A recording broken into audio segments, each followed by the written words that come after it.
Hi, welcome back guys. This is your friend, Parallel Deku, back with another fanfiction. This is the movie of What If Deku Was the Only Male in His World. Now before starting, please give this video a like, and subscribe to the channel if you want more videos like this. Now let's get into the fanfic.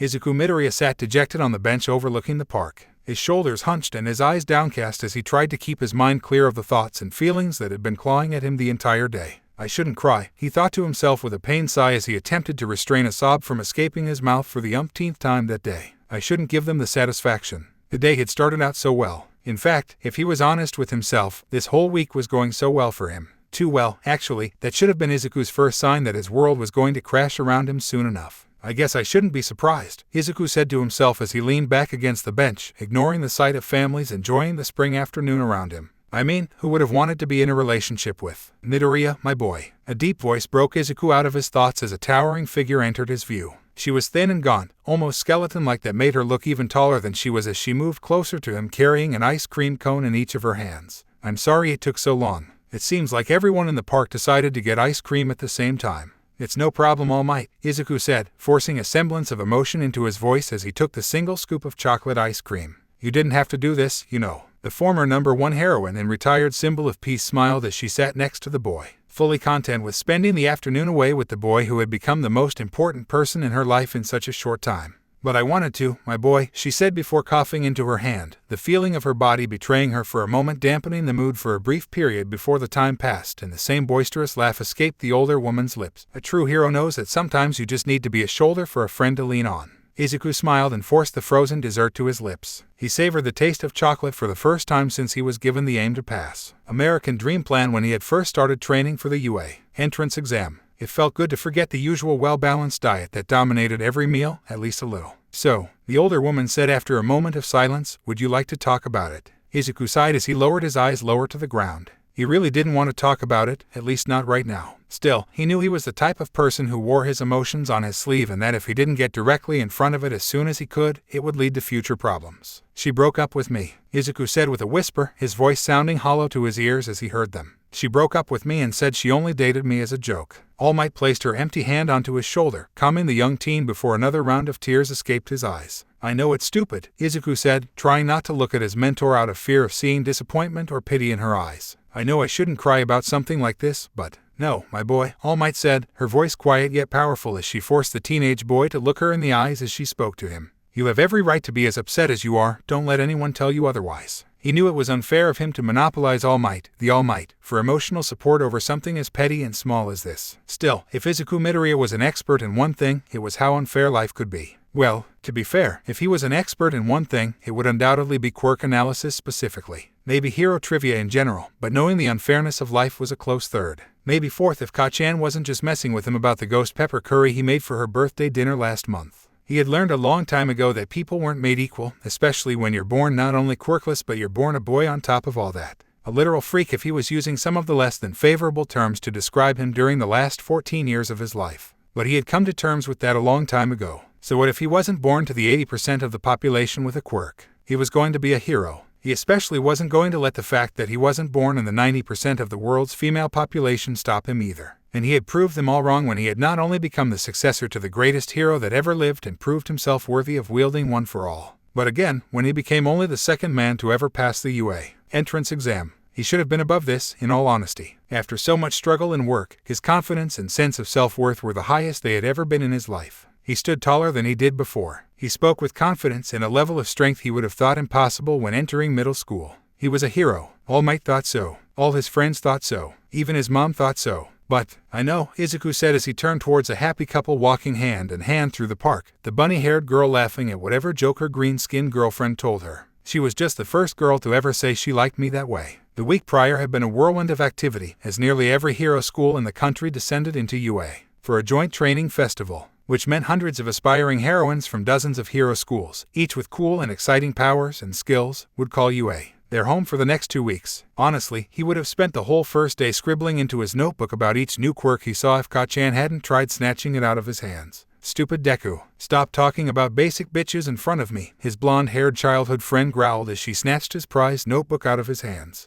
I don't want to hear your ass muttering about these extras. Do you understand me? But then again, it was because of that where he met her in the first place. Sakura Sorichi, a first-year student at Shiksu Academy, with long pink hair tied in a bun, wearing the same uniform he remembered seeing from the provisional license exam. She had introduced herself after Ka-chan had finished her tirade, placing herself between Izuku and the bombastic blonde. She said she wanted to meet him face-to-face after seeing him at the UA Sports Festival and how much he had inspired her by his performance. He blushed at her words, not entirely used to the type of attention he was receiving, but that should have been his clue that something was off. No one would have given someone like him that type of attention out of nowhere. The look on Ka-chan's face should have been another clue. His relationship with Katsuki Bakugo had always been strange. Still, besides his own mother, the relationship he had with the explosive quirk user was as long and deep as anyone he could claim to have. But no matter how long he had known her while she was his friend, his bully, or his rival, he had never seen a look on her face quite like the one she wore when she watched Sakura talk to him. She invited him to lunch with an offer to study her quirk, an exciting force field that converted kinetic energy it absorbed from attacks into super speed. He jumped at the chance, of course. Near the end of the meal, she had confessed that she had a crush on him since seeing him on TV and asked to be his girlfriend. The girl had confessed to him and wanted to be his girlfriend. It was crazy. Not in a million years did he think something like this could have happened, not even in his wildest dreams. But he said yes, and when she kissed him on the cheek before leaving to rejoin her class at the guest dorms, he had felt like he was on top of the world. It was just a shame none of his friends seemed happy for him. They smiled and congratulated him. There were even some good-natured jokes cracked at his expense by Hana and Mina, but none of the smiles seemed to reach their eyes. None of their words seemed to hold any of the warmth and friendliness he learned to associate with his classmates. There was a strange tension in the air that didn't seem to leave the one a dorm room when Izuku entered his bedroom hours later. It only seemed to get worse after that. Tomoya was stiff and robotic, even more so than she usually was the following morning, and seemed to be on autopilot most of the day, even going so far as to neglect her duties as class representative. When he asked what was wrong with her, she cut him off with a quick answer, not even bothering to look him in the eye as she did. "It's nothing. I'm just worried about our next joint training exercise," she would say before turning away from him. I have to go." Achako, his first friend since being diagnosed as quirkless, kept her distance from him. Whenever he tried to talk to her, she would give the same sad smile and say she just had some stuff on her mind and walked away. She just looked so defeated. "I'm sorry, I'm just a little under the weather, is all," she excused herself as she made her way to her bedroom one night. "I'm happy for you, though, honest." Shoko just sort of shut down after he told everyone, almost reverting back to how she was at the beginning of the year. She was distant, only giving one-word answers whenever he spoke to her and barely speaking outside of class. "That's nice," she said awkwardly as she walked past him up the stairs, her voice hollow and emotionless goodnight. Ka-chan just seemed to deflate. She didn't yell or scream at him even once this week. A new record for her and something Izuku would have been happy about if he didn't see the emptiness of her eyes whenever he caught sight of them. "Back off, nerd," she growled at him as she walked past him in the hall. "Don't you have a girlfriend to annoy?" In fact, every one of his classmates seemed to take the news of his girlfriend rather poorly. Izuku was used to sometimes being kept out of the loop on certain things. It was expected that being the only boy in class with 19 girls, there were some things he wasn't privy to. Girl issues, he remembered his mom calling them. But they seemed to keep him at arm's length more than they used to. He would sometimes catch them talking amongst themselves in hushed whispers when they didn't think he was listening. He had learned early on in his pre-UA life to tell when people talked about him behind his back. It was a talent that served him well in middle and high school. They even seemed to be using that all-girls group chat they didn't think he knew about more and more whenever they couldn't just leave the room whenever he would enter. But while they seemed somewhat standoffish towards him, they were straight-up cold when it came to secure the times he would hang out with her. A day didn't go by this week when the female portion of class 1 didn't glare at the visiting student as they walked the halls. Some were straight-up hostile if the confrontation his girlfriend had with Momo and Aiko of all people. The regal and kind vice representative glared at the shorter guest student with a harshness reserved only for those who deserved it. Simultaneously, the red-headed tomboy's entire body seemed to turn into armor at each word the visiting heroic student said in her defense. He tried defending her, even going so far as to confront several of his classmates on their strange behavior over the past week to mixed results. Some of them relented somewhat, and a few even apologized for their actions. Still, they all seemed to be getting even sadder than they were before. Did they know what was going to happen? Why did they not tell him? "I get it, my boy," All Might said with a reassuring pat on his shoulder as she took a small lick of her own lactose-free ice cream. "Everyone wants their first relationship to be special. I don't think it was a real relationship," Izuku said, taking another lick of his chocolate ice cream. Being able to talk about his heartbreak already made him feel better than he did in the last couple of hours. "Maybe I'm just not cut out for these types of things. Everyone thinks like that at one point or another," All Might said as she turned towards her young protege with a serious look on her face. "It's all about learning from the experience and growing from it." "I'm still getting used to people wanting to be friends," Izuku said, thinking of his less than enjoyable years before UA. as he raised his ice cream back up to his face. Let alone someone who wants to be in a relationship with me. Izuku almost choked on his ice cream when All Might started laughing again. It wasn't the polite chuckle she often used to fill space when she didn't know the right words to say in the situation. Nor was it the fake and practiced laugh of the #1 heroine used whenever she was interviewed in front of the media, but the deep bellows of someone who could not bring themselves to stop laughing. People stopped and stared at the gaunt giant in a fit of uncontrollable laughter. Children watched in wonder as her body swayed back and forth. Izuku was pretty sure he saw someone call for an ambulance for the clearly deranged woman who needed some sort of professional help.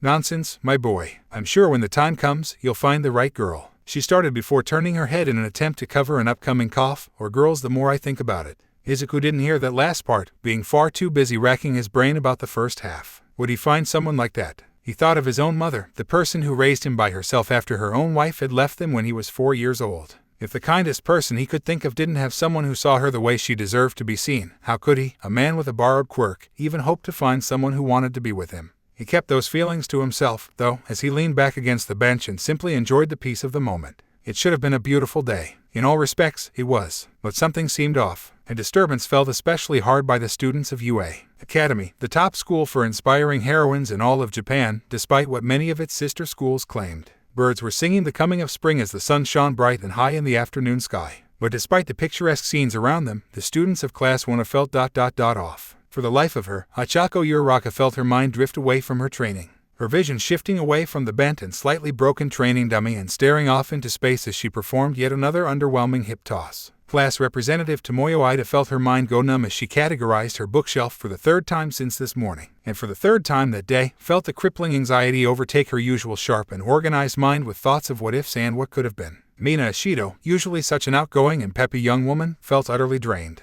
Forcing herself to try and reread the same paragraph from the same article from the same fashion magazine she had been trying to read all morning. She sighed and placed the magazine down, not at all caring to think about the emerald green sundress that was sure to be the hot new item of the season. Aiko Kirishima, the rock-hard tomboy, sat up from the bench press with a dejected look on her face, her mind racing with daydreams of green eyes and freckles as she forced herself out of the weight room. Hyoka Gyro cursed herself as her fingers fumbled on the guitar string once again, the amp that her mother's had purchased for her birthday crackling with the sound of her frustration and failure. I guess this is another thing I fail at now. It seemed the entirety of Class 1A, known as the freshman hell class to the rest of the school, felt off for reasons unknown to outside onlookers. The reason for this could be narrowed down to the presence of two particular young women stalking the grounds of UA.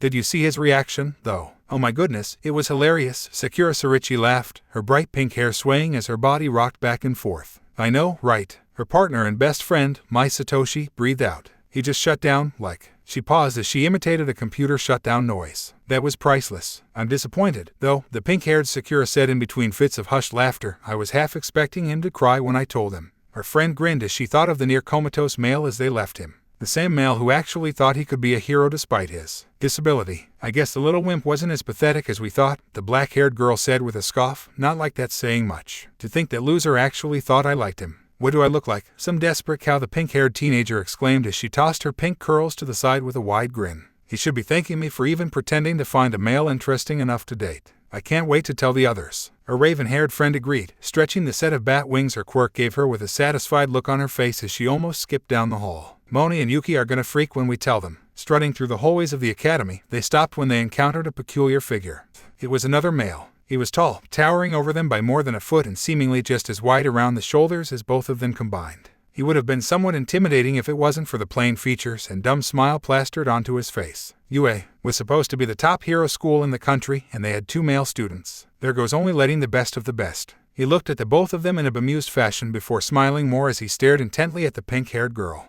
You, he greeted with an overly friendly smile. You must be the lucky girl Izuku has been telling me about. Sakura looked towards the older man without outward emotion on her face. For a brief moment, the man, Mirio Tagata, thought he must have been mistaken. Pink hair wasn't that rare of a characteristic after all. But then the laughter started as both girls seemed to take a significant amount of enjoyment out of Mirio's mistake. It was an obnoxious sound that reminded Mirio of the sound of a motor starting, but one that hadn't been in use for a very long time. It almost whipped the smile off of Mirio's face. Oh yeah, that wimp, the pink-haired girl said as the laughter subsided. I never was interested in him in the first place. Mirio raised an eyebrow, his smile not faltering for a moment but his eyes gaining an almost predatory glint to them. What's that supposed to mean? You heard me, the girl said, taking a step towards Mirio with a smirk carved into her lips. It was all a joke. I just wanted to see if I could mess with the guy who had to break his fingers to be halfway useful on live TV. Too bad, be kind just. She raven-haired Batgirl chimed in before continuing to speak in a robotic tone of voice. Error. The impression brought yet another round of laughter for the two girls, who unknown to them, were slowly falling closer and closer to what many UA hero students called the danger pit. Mirio remained calm outwardly, but those who knew him knew enough to see the danger the two women were in. After all, no one willingly chooses to get on the wrong side of the first man to ever pass the UA entrance exam with nothing but his own bare hands and a useless quirk. And one of the quickest ways to get on the wrong side of the lone male of UA's big three was to hurt his friend Midoriya. His little buddy was like a brother to him, like a baby brother who could break a building in half and had almost as much anxiety as one of Mirio's girlfriends. And after their shared experiences with Overhaul and the Yakuza only a few weeks prior, Midoriya was the type of guy Mirio was willing to do a lot for. And if that meant putting two first-year students through a wall, then that's just what he was going to do. He smiled wider at the thought, absent-mindedly cracking his knuckles at the thought. Oh no. He looked at his watch, seeing it beep closer to 1 o'clock in the afternoon. He was running late for his lunch date with both Tamai-chan and Nejire-chan. And knowing Tamai-chan, she'll refuse to even talk to the waitress for a glass of water without him there. But, he thought with a smile that seemed to have a more dangerous glint than the one he wore before, I may not have to. I'm sorry, Mirio said as he flashed the brightest grin he possibly could as he slipped a hand into the pocket of his blazer. I don't seem to understand what you're getting at. The two younger students looked at him, bewildered expressions on their faces, growing more uncomfortable as Miro's smile seemed to grow more and more. Is he as stupid as he looks? The bat-winged girl said with a side-eye glance. Let me spell it out for you, the pink-haired girl snarled as she took yet another step forward. I pretended I was interested in the little freak to mess with him. He's like a sad little dog trying to get people to like him. We saw the little idiot break himself on live TV, and it became an inside joke among our friend group. So when we came here for the joint training camp, we thought to ourselves how funny it would be to try and make him think I thought he was cute. It's not our fault the little loser was dumb enough to fall for such a blatant lie, the pink-haired girl said. What kind of moron would think a girl like me would willingly talk to a male like him, let alone be his girlfriend? I understand, Mirio said with a chipper voice as he raised his phone from his jacket pocket. Oh boy, this is gonna be fun. What? Yeah, see, Mirio started as he walked closer to the girls, placing his hands on their shoulders from behind. Each girl grunted both pain and surprise when they felt the physical strength in the older male's grip. The guy you messed with ... Well, let's just say he's got a lot of people who would be very upset if they learned the truth about what you did. Yeah, well, we don't. I know you don't, the large upperclassman said as he turned to leave the two younger girls. I would love to have a front row seat to what's about to happen, but I got some charming young ladies waiting on me as is. Huh, the confused pink-haired teenager said as she watched the weirdo walk away from her without even turning back around to look at them as he did.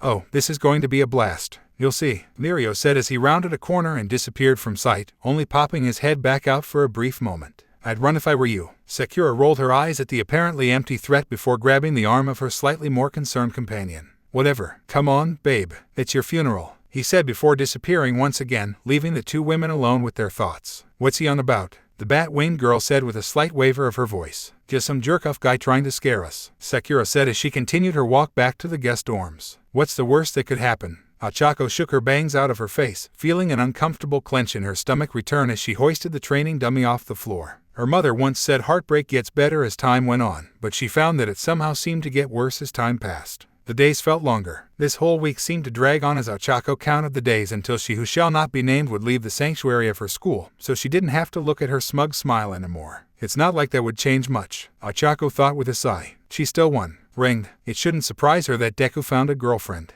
It shouldn't. It was like she said. There was a lot to like about Deku. His kindness was infectious, his desire to help people was inspiring, and his willingness to be a true hero was a sight to behold. Of course, someone would find him boyfriend material. Her entire class certainly did, but they didn't act quick enough. The Great Treaty of the Summer Training Camp, as it was soon called. It was a perfect compromise for the would-be heroines, ending the year-long Cold War that had formed regarding confessing to Izuku about their romantic feelings. It was designed in part to keep the class from tearing itself apart at the seams while avoiding girls racing and competing with one another to see who would confess first. The general idea being was they confess as a group, or they don't confess at all. The girls of Class 1A had waited for the perfect time to tell him. Or at the very least, it allowed the few holdouts to woman up and accept their feelings or for someone to stop being such a tsundere about the whole thing. But this inadvertently brought about their downfall, allowing an opening for an outsider to act right under their noses. And now, all they could do was watch from the outside as Deku gave this stranger the attention they all seemed to be desperate for. Ringed. Ochako turned to her gym bag and picked up the smartphone her friends had gifted her for her birthday. She paused at the picture of her and Deku at the beach during one of Class 1A day trips, acting as her save screen. their faces smiling back at her as she simply stood still looking down. Damn it. She unlocked the phone, finding a message sent to her by Mirio. That was odd. Mirio rarely ever texted her. In fact, she wasn't even sure he had her number. He was far closer with Deku than anyone else in the class, preferring using Deku as a middleman if he wanted to ask any member of class one a question, usually about either training or setting up a play date with Little Eri. Oh, Ochako said to herself as she thought of the implications. Is he texting me because Deku is too busy with her to pick up the phone? Her shoulders sagged again, and if possible, she seemed to deflate even more than was only a few moments ago. She opened the text message with a defeated sigh. She played the audio file that Mirio thought was important enough to show her. She knew that voice. The depression Ochako had worn like a blanket was shrugged off in a moment. Every ounce of sadness she allowed herself to wallow in for days replaced with a wave of red-hot anger that made her skin tingle from the heat. That, she started, gritting her teeth as her entire body convulsed as the venomous words replayed in her head over and over again. But instead of finishing her thought, an eerie calmness overtook her. She knew what she had to do, and she knew who was going to help her. Being such a highly regarded heroine school, UA had the most top-of-the-line training facilities money could buy. Only the best for its students, after all. One such training room, designed to simulate a mountainside during a massive rock slide, was, as one would imagine, filled with large rocks and entire hills worth of boulders. Die,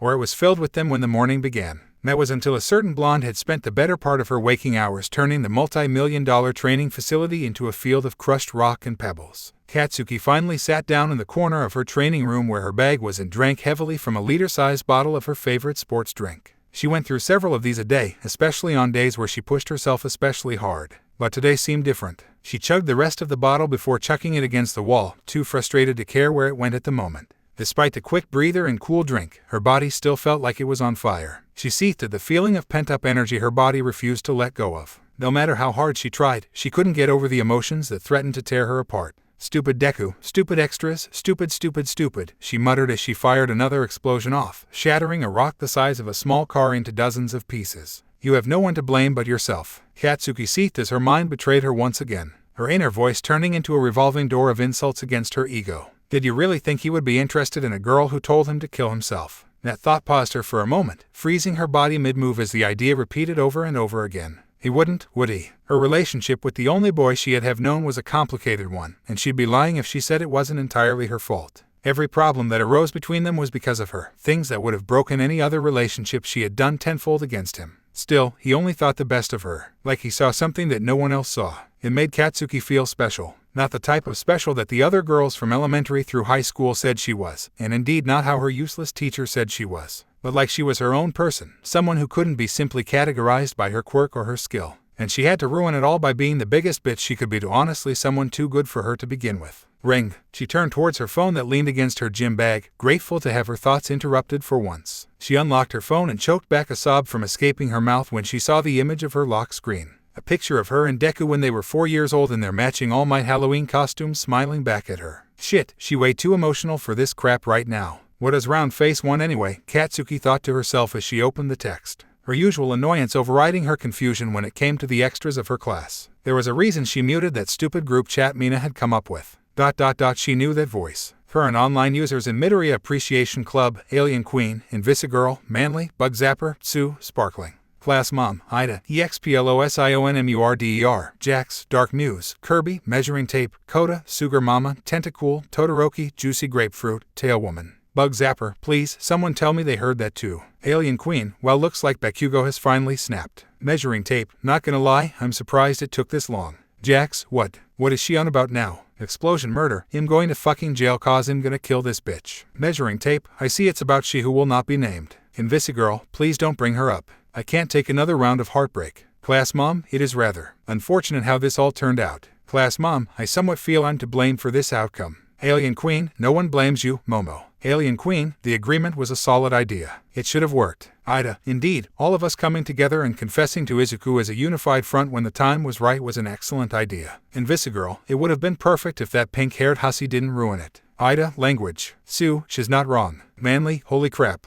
Bakugo is heading towards the guest dorms. Should someone stop her? Sugar Mama, no, thank you. Whatever is about to go down, I want nothing to do with. Measuring Tape, local tsundere to angry to be stopped. Sparkling, I understand that the heart of a maiden is as delicate and vulnerable as well as anyone. Sparkling, but I fear such actions will only cause her heart to suffer. Jax, I can't believe I'm saying this, but I gotta agree with Sparkles. We can't keep wallowing like this. Jax, she confessed before any of us. Jax, she won. We lost. Sue, agreeing with Aoyama. That's worrisome. Jax, tell me about it. I'm checking myself for curses as we speak. Dark Muse, rest assured, you are not benighted by such foulness. Sue, are you? Speaking from experience, to Koyan. Manly, she does seem the type to be into that stuff. Dark Muse, what foolishness speak ye of? Invisigirl, I bet her room's full of candles and crystals. Dark Muse, Hagakure, be you some invisible sneak thief once more? Did you not swear an oath to forego such debauchery? Invisigirl, wait, I was right. I haven't been sneaking. I was just making a joke. Dark Muse, I have made a critical error. Manly, hey, no worries girl, everyone had a witchy phase at one time or another. Bug Zapper, yeah.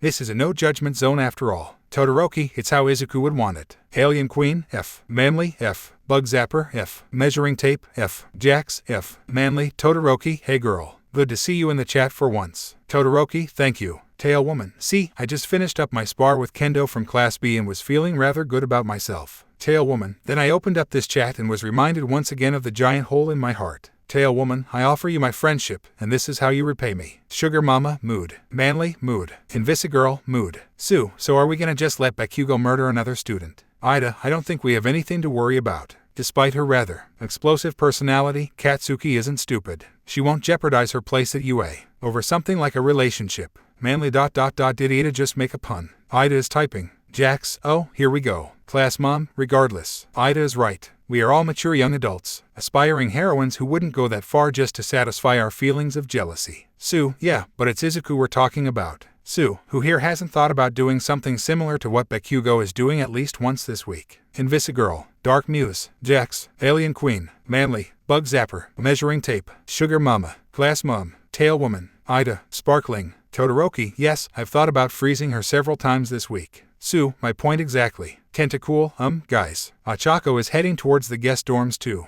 Bug Zapper, oh crap, is she gonna try and stop Bakugo by herself? Grape Juicy Fruit, wow, I just saw Achako across the field by training our Echo, and she looked possessed. I don't even know what's happening anymore. Measuring Tape, Bakugo is heading towards the guest dorms to confront she, who shall not be named over the green bean. Bug Zapper, you mean she's gonna murder a bitch? Invisigirl, mood. Class mom, please don't. Izuku would be upset. Bug Zapper, curse is my only weakness. Bug Zapper, disappointing Izuku. Alien Queen, mood. Measuring Tape, and apparently Achako is following close behind her just as, if not more, upset than Bakugo. Koda, shouldn't someone do something? Ida, we shouldn't assume the worst. Achako wouldn't just resort to violence over something like this. Let us just ask her. Ida, Kirby. Kirby has posted a video. Kirby, this. Sue, oh fuck this. Ida, language. Sue, watch the video. Ida. Ida, Jax, did Ida just kick open the front door? Alien Queen, no, she destroyed the front door. Bug Zapper, oh fuck no. Bug Zapper, oh fuck no. Bug Zapper, oh fuck no. Manly, that's it. I'm heading over to the guest dorms and putting that bitch's face through a wall. Jax, what's happening? Alien Queen, Invisigirl, Manly, Bug Zapper, Sue, Sparkling.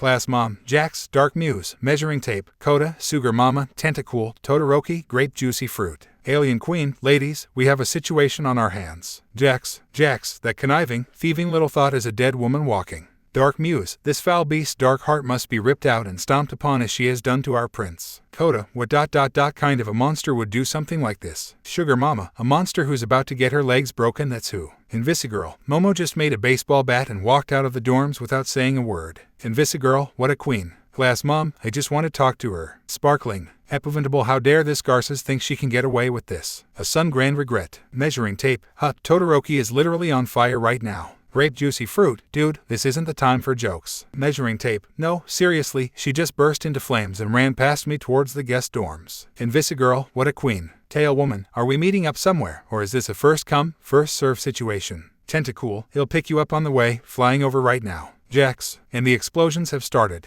Sue, I see Bakugo has arrived first. Alien Queen, this chat was the best idea ever. The sun had set by the time Izuku made it back to the dorms. All Might was insisted that they visit his mother while they were out. His mother, being his mother, was insistent on having him and his teacher for dinner, going so far as to make his favorite meal. Izuku wasn't a strong enough person to turn down his mother's katsudon. By the time Izuku had found the time to return from home, he had found the campus in complete disarray to his immense shock. For a dark moment, he thought it was a villain attack. He cursed himself at the thought that in his depression, he had ignored his friends as they potentially fought for their lives against the League. However, that thought died a quick death when Principal Naomi met him near the school entrance, with an almost giddy expression on her small furry face. Well, well, well. The mouse-bear-dog hybrid laughed when he saw him, ignoring the devastation surrounding her. If it isn't the man of the hour, Principal Naomi, Izuku shouted, rushing towards her in a hurry, overstepping what looked like a fallen tree encased in ice. What happened? Is everyone okay? Who did this? Calm down, young man, the small super genius said as she watched get closer. The smile on her face making Izuku think the white-furred creature had more predator DNA in her genes than he first thought. There's absolutely nothing to worry about. Just merely a training exercise that may have gotten a bit heated. Izuku stood stunned at her words before turning his attention back towards the chaos around him. This ... did not look like an accident. This looked purposeful and deliberate. But, Izuku started as he gestured to the damage around him, all of this, before being cut off. It's to be expected when the passions of youth, the power of love, inter-school pride, and superpowers mix, Naomi said, sipping a cup of tea she pulled from. Actually, Izuku didn't know how she managed to do that. The second quirk. Rest assured though that this will not hamper the ongoing inter-school training in the coming days, and we will be right as rain by the time the weekend ends. Her words softened for a moment before using her tiny paws to pat him on the leg. You truly are a lucky man. Izuku stared down at his principal with a confused look on his face. This reaction only seemed to cause the chimera to giggle even more as she turned to walk away. You'll see. Izuku couldn't seem to grasp the words given to him by his principal as he watched her form walk away. He became even more confused as he walked back to the one dorm. Hearing several of his teachers wishing him good luck and looking at him like a lamb being led to slaughter ... but not in a negative way. Honestly, it was somewhat challenging for Izuku to explain what he was feeling at the moment. Still, he knew everyone else around him knew about it and seemed to know more about it than he did. Ringed. He turned to his phone, pausing at the class picture screensaver staring back at him before seeing that Mirio-senpai had shot him a text. Good luck tonight, little buddy, the message read before a picture of all three members of the Big Three appeared next. Their faces leaning into the frame with the only male of the three-way couple in the middle, holding peace signs at the camera. We're rooting for you. What the hell were they rooting for? Why were all the teachers smiling at him as he made his way back to his dorm? Why could he feel Principal Naomi watch him through the campus security cameras? What was going to happen to him when he got to his dorm? So I got a little high and read For Want of a Night by Aravis. I liked it and wanted to do something similar. That's it, really. I always wonder why so many people make super long author's notes. I usually have nothing substantive to say after writing except leave a review or something similar, but some people can just leave giant essays about the whys and hows of their writing process. No judgment, honestly I'm a little jealous. I'm always super weird and awkward when I have to talk about myself. But fuck it, please review, a follow, or a fav if you enjoyed it. Review and send me hateful private messages if you don't. Surprise me. Order. This court is now in session. Honestly, this was not how Ochako had expected her night to end. She half expected to spend the rest of the night celebrating, talking and laughing with her classmates after they had collectively made she who shall not be named regret her decision to break Izuku's heart. The feeling of crushing their enemies' spirits while showing the rest of the visiting students what UA was made of was worth whatever punishment some of their teachers were planning for them. But if the look on Principal Naomi's face was any indication, Ochako doubted it would be so extreme. Snacks were opened, and cookies and cakes were baked to perfection. Soda and green tea flowed like waterfalls. Ochako had even heard Mina mention to Momo about a bottle of wine she had hidden away for a special occasion. She even expected to comfort Deku whenever he returned to campus. Hanging out with the best friends she had ever had and the boy of her dreams, all with a belly full of matcha, sounded like the perfect end to a day. But here she was, sitting next to a girl who Ochako at one point in time disliked more than anyone she had ever met in her life, Katsuki Bakugo. They stared down the rest of their classmates in what could only be described as a makeshift courtroom designed by someone who had watched one too many crime dramas in their free time. Momo Yaoyorosa, Class 1 a vice president and resident big sister of the freshman hero course, sat atop the makeshift podium in Class 1A's common room. The dining room table stacked on top of what looked like writing desks from several of her fellow students' dorm rooms looked somewhat unstable. Still, Ochako suspected Momo was intelligent enough not to climb the structure unless she was sure of its safety. It certainly gave the mature heiress an authoritative presence as she took the position of judge. The heiress of the Yaoyorosa fortune sat clad in a judge's cloak and wielded a gavel she had created but a few moments ago. She peered down at the two defendants with an unreadable look on her face before she turned to either side of her. Two of the utterly massive living room sofas were positioned on either side of her, forming a giant tribunal that dominated an entire half of the dorm's common room, with 14 pairs of eyes staring back at Ochako and Katsuki with unreadable expressions on their faces. Is the prosecution present? Momo called as another figure moved into the corner of Ochako's eye, her long legs needing only a single stride to cut the distance. Yes, Your Honor, Class Representative Tomoyo Ida said, adjusting her glasses. Her usually serious features hardened in the way she only did when rules were being broken. The prosecution is ready. Achako raised herself from the chair she had graciously been given in the middle of the scene, confusion overriding whatever curiosity she might have felt typically at a situation like this. But before the gravity user could voice either her confusion, the woman sitting next to her decided to communicate her own feelings first. "What the fuck are you crazy extras doing?" the bombastic blonde Katsuki Bakugo said, shooting up like a bullet to glare daggers at the women in front of her. "What's the big fucking idea here? Language like this is unbecoming of a future heroine," Tomoyo said, chopping her hands up and down in perfect sync with her words. "Please calm yourself. Fuck you, make me," the explosion user said as she turned her glare towards the rest of her classmates. "Is anyone gonna tell me what the fuck is happening? Questions later. For now, it's just yes or no, or yeah or nay, or whatever you're comfortable with. Just, say you're here." Bakugo begrudgingly sunk back down into the chair with a growl, while Achako let out a weak whine as she squeaked out a "here." "Good, good," Momo said enthusiastically, nodding her head towards the rest of the class. "Let the trial begin." "Trial for what?" Achako interrupted, confused and bewildered by the effort her class had put into it all this. "Don't you know? Didn't Aiko tell you?" Momo actually looked somewhat embarrassed at the confession, like the wind had been taken from her sails. "Oh, I'm sorry. I thought we all knew what was about to happen. Damn shitty hair," Katsuki said as she stood back up to glare at the redhead as Aiko rubbed the back of her head apologetically. "I didn't know I was supposed to tell them," the red-haired tomboy said as she removed the first sleeve from her bailiff uniform. "I just finished getting changed." "Why are you ripping your uniform?" Tomoyo shouted, aghast at the redhead's actions. "Momo went out of the way to get your measurements precisely." "I'm sorry," the redhead said, trying to maintain a semblance of respectability as the taller woman bore down on her. "The uniform is perfect. It's just the sleeves." "I'm sorry, Momo." "Oh, it's no problem." The judge spoke with a small smile at the scene. "It's no problem at all." "Yeah, class rep," Mina said from her seat on one of the couches, looking on with rapt attention as Aiko tore off the second sleeve of her uniform. How can Kiri be the manliest bal if she can be when she has to wear sleeves? "Yeah, girl," the blonde electric quirk user, Doi Kaminari, shouted from her seat, cupping her hands to her mouth like a megaphone. "Take us to the gun show. Is there a veterinarian in the house?" Anasiro said, the tape quirk girl's ever-present smile shining even brighter than usual. "Cause those pythons look sick." The rest of the class erupted into fits of laughter as Aiko took the attention in stride as she posed to show off the definition of her newly freed arms. Cheers filled the room, and for a brief moment, Achako was transported back to the class party that had erupted after they had confronted the horrible woman who had mistreated Izuku.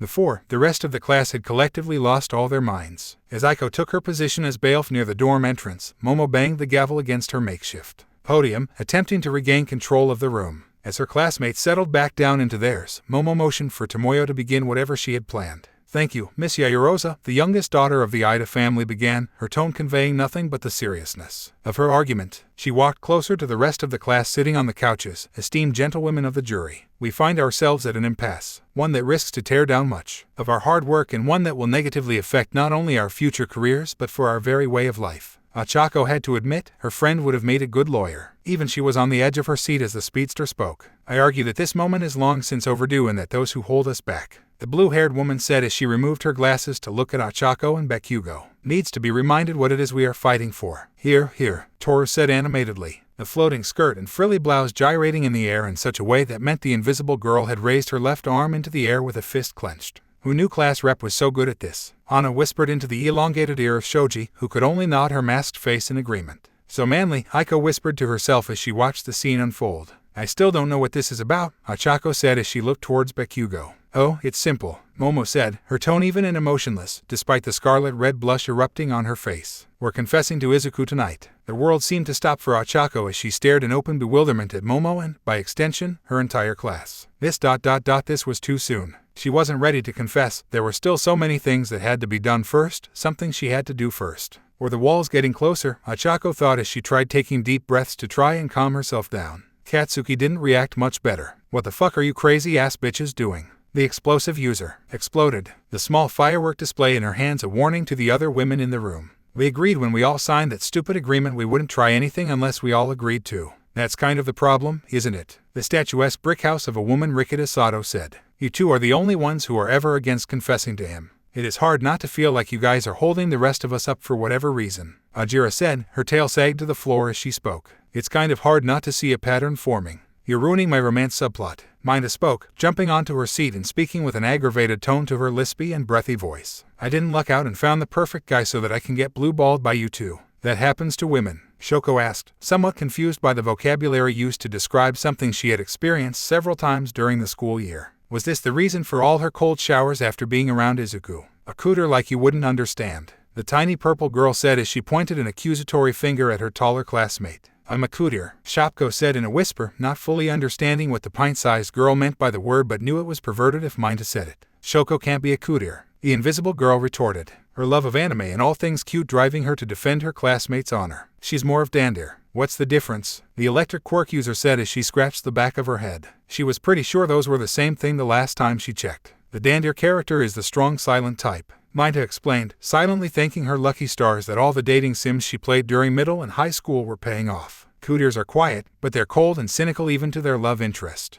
I mean cold is literally in the description, Shiro said, almost disappointed in herself for playing a part in this conversation. Seems like an open-shut case. I don't see it, Dio said, shooting the twin-colored girl a smile. Sure, no pun intended, Shoko is cold, but that's more to do with her being so socially awkward. Thank you, Shoko said, happy for the assistance her classmate had given her but still wholly unaware of what any of the daras were and how they applied to her. The conversation died down as Momo banged her gavel, every set of eyes turning back to the trial. The first time we got together like this to discuss a possible confession was at the provisional entrance exam, Momo said as she looked down towards Achako and Katsuki with an unreadable expression. The 19 of us voted, and the 2 of you were the only ones to vote no. We agreed that we would only confess to Izuku if it were a unanimous decision. Ida continued, so as agreed, we dropped it. Then the whole thing with Overhaul happened. That was hard. The Yakuza mastermind had almost killed Deku in his attempt to save Eri. But even in victory, he received scars, both mental as well as physical. Achako could remember just how broken Deku looked the day of Lady Night Eye's retirement.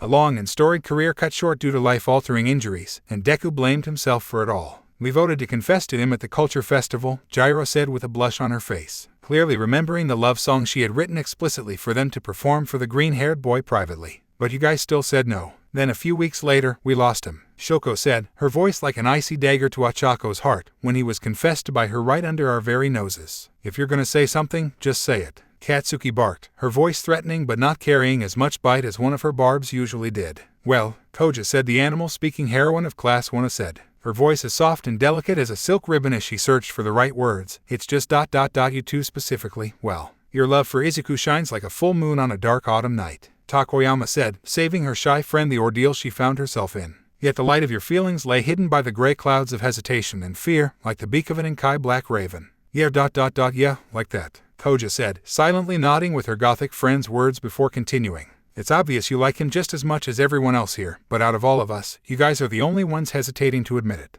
That was true. Achako had been conflicted about her feelings for a long time, at least vocally. She loved Izuku. There was no doubt about it. He was the only person in her life that made her feel this way, like she could conquer the world if need be. She doubted she would meet anyone in her life that she could see herself spending the rest of her life with more. Quite a lot for an 18-year-old, she thought, especially one training for her line of work. She had signed on to the agreement in part to make sure no one could take Izuku away from her as she tried to sort her emotions out. She didn't think it would be so soon, though. She thought maybe sometime in their 3rd year, or possibly after all of them graduate, but now, was she ready? Katsuki sat there stunned as well, mulling over her own thoughts as she crashed back down onto her seat. Something flashed between her features before her anger once again took over. I told you extras before, the red-eyed girl said, muttering to herself like the boy of their shared feeling did whenever he saw a new quirk. It's not the right time. Unfortunately, Ida said as she strutted through the courtroom, speaking to the jury once again. Our hesitation has almost cost us everything. We were lucky that the threat we faced was more villainous than virtuous, but there are dire threats still on the horizon. What threats? Achako said, her voice wavering slightly at the implication. The prosecution calls its first witness, Ida said. At the same time, Aiko returned to the common room with what looked to be a person slung over her muscled shoulders. Unhand me this instant, you want a hooligan. The copycat heroine, Nita Monoma, said as she beat against Aiko's back in a vain attempt to escape the redhead's grasp. As Monoma was placed onto the witness stand, a groan filled the dorm room turned impromptu courtroom. Many jurors, not looking forward to having to sit within arm's length with the volatile young woman. What's with this chick? Kaminari said as she sunk into her seat. Why did it have to be her? Gyro whispered to herself, already prepping her ears for the onslaught of noise the future phantom thief would unleash from her mouth. We could have invited one of the nice girls from 1B, right? Koda said with a frown, not liking having to say anything bad about another person, even if that person was well. She's a cunt, Katsuki muttered to herself, not liking having to stare at the Class B student longer than she had to. Why is she even here? Language, please, Ida said as she reprimanded the defendant before turning her attention back onto her first witness. Please, Ms. Monoma, please tell the jury what happened the afternoon of the 4th day of class. I don't know what you're talking about, the blonde said as she looked towards the members of WANA with a disdainful look on her face. Unlike you pathetic WANA losers, I'm far too busy in my day-to-day life to sit here all night answering such simple and frankly insulting. Miss Monoma, Ida said, cutting off whatever rant the smug girl was getting ready to speak with a curt tone to her voice. You had an encounter with Mr. Midoriya in the cafeteria the first week of the school year. The blonde was about to retort. How was it possible for her to remember something that had happened almost a year before, especially when it involved someone like the only male in their year? Her words died in her mouth when she thought about it more, memories flashing in her eyes like a traditional movie projector coming to life. Something slowly became more apparent to her. A look of realization appeared on her face, a look that every single woman in that room could recognize. Can you tell the court what happened? Ida said, not bothering to look at the blonde witness as she once again cleaned the lens of her glasses. Well, it was lunchtime, and I was getting food. And then it happened after I had stacked my tray. The floor was wet, and I tripped, but I didn't fall. I was caught. Izuku had caught me in my tray. He leaped over and grabbed me around my waist and pulled me close, and I could feel how warm he was beneath his hard and strong and infirm chest. But then he put me down and handed me the tray. Nothing was tilted or splattered because he had caught it perfectly in midair. He just handed it to me without saying anything, but just smiling his dumb, stupid smile. While Nita's testimony became more and more incoherent, a slight red blush became eminent across her cheeks. Perhaps it was just because the copy quirk user's complexion was usually quite pale. Still, Hachako noticed it instantly, and she did not like the emotions the sight of that color began to stir within her. The growl emitting from Katsuki's mouth was proof enough that her co-defendant was on a similar page. And then what happened next? Ida asked from her position in front of the Class 1B student. What before was a tiny hint of a blush blew up into one volcano of a scarlet red glow. I told that jerk that I didn't need his help with anything and that I definitely did not need his help with catching me or my tray or holding me as he did. Especially not while he was in his workout gear. I would never. Thank you, Miss Monoma, that would be all. Ida's abrupt closing of the cross-examination staggered Nita. For a moment, she looked like she had just been denied her own climax. But then the same blush from before overcame her, and she stormed out without another word. That girl has issues, ribbit. Like you're one to talk. Mrs. Mating season makes me want to be dominated, Mina said with a wide grin etched on her face. It's a legitimate ailment, the frog girl said, not even bothering to turn to her pink-skinned friend. It's a sickness that can only be cured by the thickness. Ah, you two suffer drive copulation. Such a wanton bouquet of lust. The resident gothic beauty spoke. Her own blush radiated past her dark feathers as she crossed her arms under her modest bust. Is it the best you got? Katsuki said defiantly as she glared at the rest of the class with a challenging look on her face. The chick so repressed she'd have a nervous breakdown at the thought of someone in Class 1 holding her hand. You think Monoma is the only one from Class 1B who would be interested? Gyro said as she fiddled with one of her jacks. The punk rocker turned to look towards the defendants. As you said yourself, Monoma may be a weirdo, but she's not weird enough to deny feeling what she feels. That caused every woman in the room to pause. The heroines of Class 1B were all attractive in their own unique ways. They also had the added advantage of interacting with Izuku almost as much as WANA did. The rest of Class 1 whispered to each other, the thought of their sister class potentially stealing Izuku away from them, spurring them on further. You don't think, Mina said, a contemplative look on her face replacing her usually easygoing attitude, that all of Class 1B would? Kendo for sure would. The tailed heroine said with a weary tone to her voice. She always seems to bring Izuku up whenever we have a spar together. At first, I thought she just wanted an extra partner in our unarmed combat sessions. But after a while, I got the feeling she's got an ulterior motive. That mantis-looking chick would too. I think just to spite Baku bro, Aiko said as she remembered the less than manly confrontation the two resident hotheads of the freshman classes would have before, during, and after their training exercises. I don't really know if she would go further than that. She would, Gyro said, remembering a particular conversation she heard only a few days prior during lunch period. At the time, she was too upset over Izuku's new relationship to put too much stock in it, but now, overheard her and Nyanjika talk about it the other day. The vice rep of 1B, Toru said, shocked, surprised at the boldness of the usually humble and quiet young woman. She'd be rooting for the studious girl if it was any other situation. I didn't think she had it in her. I heard from a reliable source that she's been going to Izuku for advice on how to use her quirk ever since our first joint training session, Shiro said, remembering the image of the two cinnamon rolls of the hero course sharing notes. Ryuko Yanagi joined them a few times too. She's the ghost-looking girl, right? Though I said as she looked towards her avian friend with a worried look on her face. Ryuko was eccentric sure, but she was a bona fide 10 out of 10 in the looks department. Alas, during my moonlight travels, I have run across both the Phantom as well as Shinhai of Class 1B. They both spoke of Izuku in the most excited of tones. The Shadow Girl too. the resident invisible girl said, her hands balling into fists despite no one being able to see it. Same with that exchange student from America. Her eyes alight with such sparkling whenever our dear Izuku is around. I'm constantly reminded of Mio. Both the exchange students, Sadu said, her thick and robust build shuddering as she remembered the dragon girl from their sister class. Both those girls are mind-level thirsty. Hey, the purple-haired short stack said from her seat as she glared at her towering classmate. It's not my fault. I appreciate the finer things in life. We caught you trying to drill a hole into Izuku's bedroom the first week of school. Shoko added, her voice as even and emotionless as it usually was, and then you tried to watch him undress after our first combat training.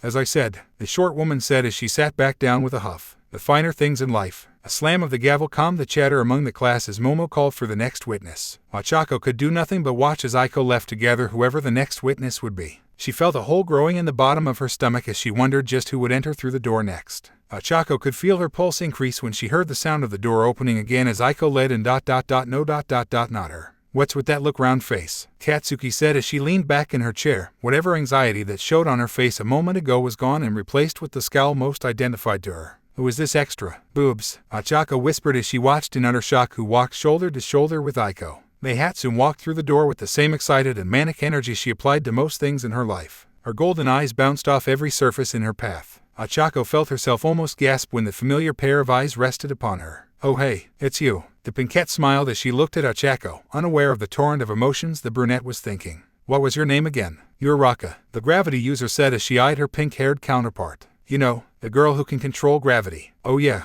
I remember now. You and Legs over there came to my shop together, she said as she pointed towards Ida. The latter looked to have almost spit out the water she was in the process of drinking when she heard her nickname. You guys are friends with Izuku, right? Ochako sighed, somewhat exasperated at the scatterbrained nature of the support class student. Mei was a nice girl, she supposed, a little more hands-on and direct than Ochako was used to, but one not the type of person that inherently rubbed Ochako the wrong way. If only she could keep her hands to herself regarding. Wait a minute. Mei didn't remember names. It was a common joke among the entire school, teachers included. Mei Hatsume was a driven but narrow-minded individual. In their attempts to make the best support items and inventions she could, someone who would ignore any piece of information she deemed useless. She knew nothing about politics, nothing about music, and absolutely nothing about essential human interaction. Any piece of information she was told went in one ear and came out the other. That included people's names. But she remembered Deku's name. But before Ochako could think more on the subject, Mei was escorted to the witness stand as Ida began her following line of questions. So, Ms. Hatsume,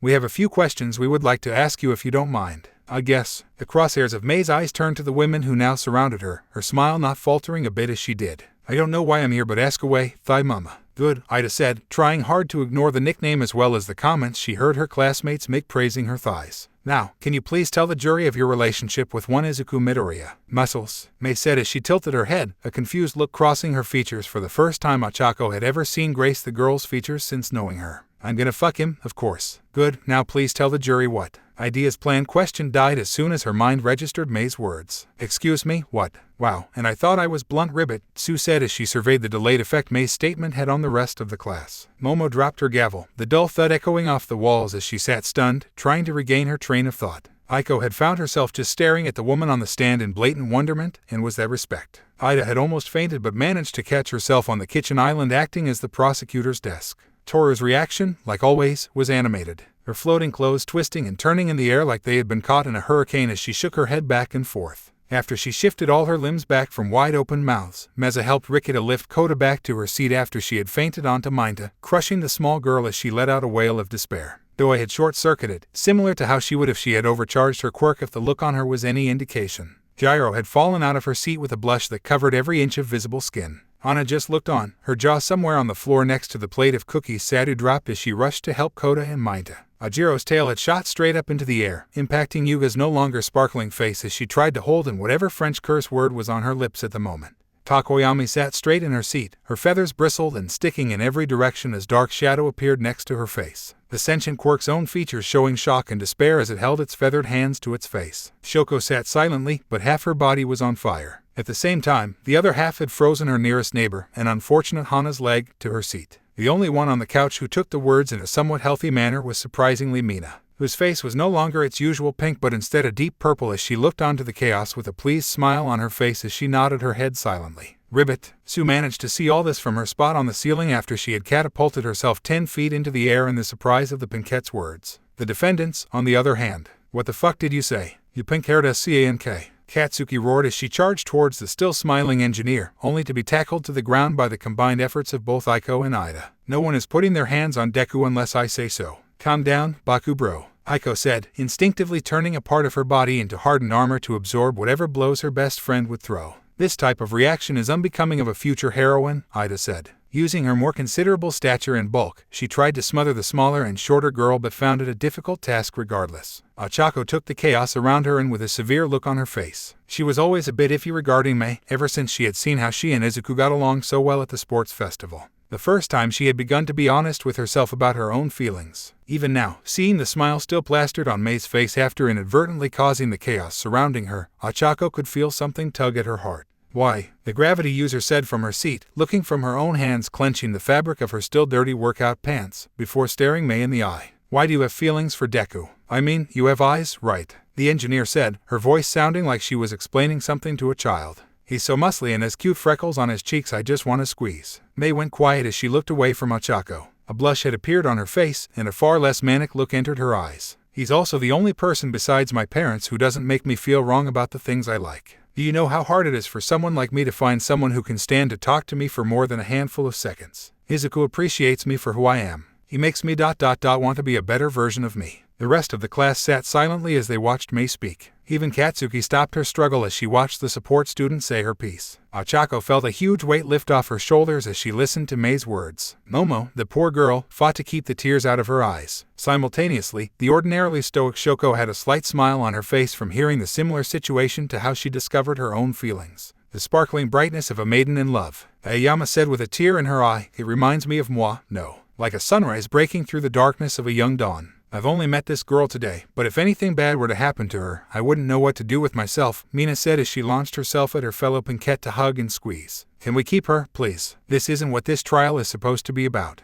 Momo said, looking out of her depth after hearing both Mei's brutal honesty as well as her emotional words about the lone male of 1A, I don't think. Oh, I see what's happening here, the Pinkette said as she looked around the other faces that filled the room. I'll make sure Izuku's next hero costume is made out of a skin-tight material if you let me in. All those in favor of allowing Mei into the group, Momo shouted. Aye, 18 distinct voices answered Momo's call. Congratulations, sister. Toru gushed as she slung her invisible arm around Mei's shoulder. Welcome to the harem, Hana said as she regained the ever-present smirk on her face. Can we please not call it that? Gyro said, a blush covering her face at the implication of the word. It is what it is, Kaminari said as she joined her harem mates in the middle of the room. Why run from it? Cause it makes Izuku sound like he's one of those self-insert main characters from one of those poorly written visual novels, Sue said as she landed back onto the ground. Izuku isn't shallow enough to be one of those. Wow, shots fired, Shoja said. What even is the point of all this? Katsuki growled as she remained sitting, watching the other women in front of her with a critical eye, all stupidity aside. Why now? We all almost lost Izuku, Ochako answered, her knees feeling weak as she felt the eyes of the rest of her class fall on her as she spoke. We almost lost Izuku because we were too slow to confess. What happens next time? What happens when there's a girl who sees what we all see every day? Come on, Bakugo. Just admit it already, Momo said, the vice representative having made her way off the podium. No, she said defiantly, not even looking at Momo. You love Izuku, Shoko said as she stared at Katsuki like a patient teacher waiting for an answer to a question she already knew. Shuddered icy hot. Katsuki shouted, glaring daggers at the two-tone heroine, before looking away when she noticed her entire class was now looking at her with the same looks. You want to be with Izuku, Mina said, skipping over to her sitting friend to press her pink cheek against the angry blonde's own. I do not want to be with that useless Deku, Katsuki shouted, pushing her pink-skinned classmate away from her as she stood up to walk away from the crowd. Say it, say it, say it. The crowd chanted, 19 unique voices chorusing into one single tidal wave of noise. Fine, I love Deku alright, I said it. I want to walk in the park while holding the nerd's hand.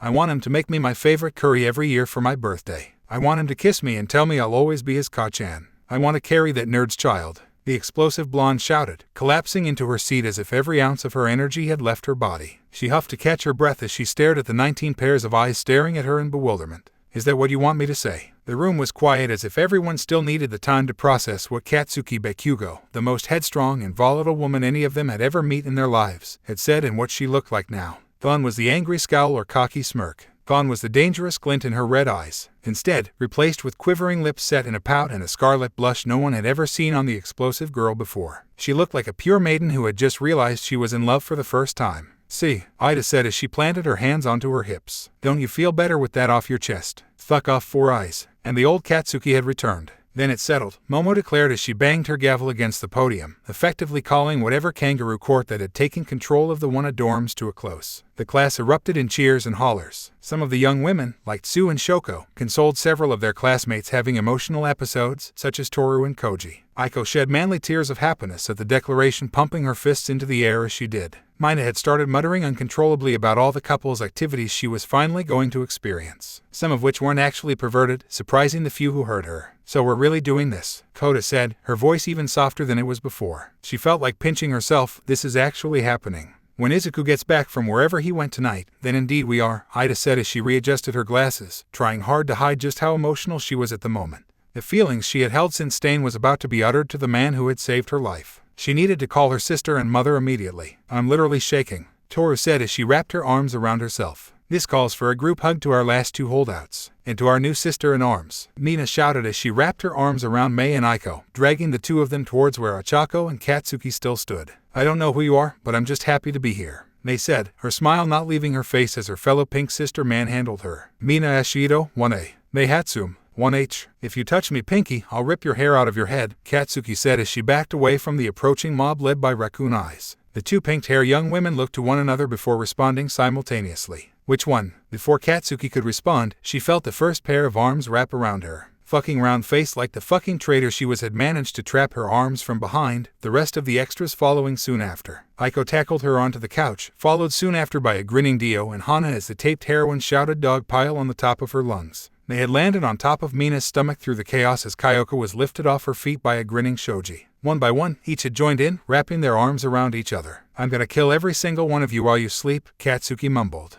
her voice muffled against Shoko's neck and Ida's sharp reprimand against her threat. Ochako could only smile as she let herself be lost in the unfolding situation. Her heart beat faster as she thought of the moment of truth, now closer than ever. Even now, she had her reservations. But seeing the same looks of love in the eyes of her classmates made Ochako feel less doubt in her ultimate decision. What are you guys doing? A familiar voice broke through the chaos. At once, the noise died, and for a moment, Ochako forgot 19 other women surrounded her. She stared at Izuku's confused face as he stood in front of the dorm's main entrance, her heartbeat the only sound she could hear. The world seemed to stand still for a moment. Each of the girls simply stared at the green-haired powerhouse, their brains all but shut off completely. Ochako noticed Deku's own eyes pass over every one of theirs as he tried to analyze just what was happening in front of him. Deku, Ochako started before she was interrupted. Midoriya, Momo shouted, the color draining from her face as the reality of the situation hit her. Midori, Mina screamed as she pulled Mei and Toru closer to her, squeezing her newest and oldest gal pals against her cheek. Hello, Izuku, Shoko said, only a dusting of red against her pale face, indicating something was different about her. Ribbit, Sue ribbited, for once in her life, at a loss for words. Muscles, they shouted from her spot against Mina, her manic smile growing more intense as she stared at the boy. Midori bro, Kirishima shouted, her face the same shade of red as her hair. I think I left my oven on,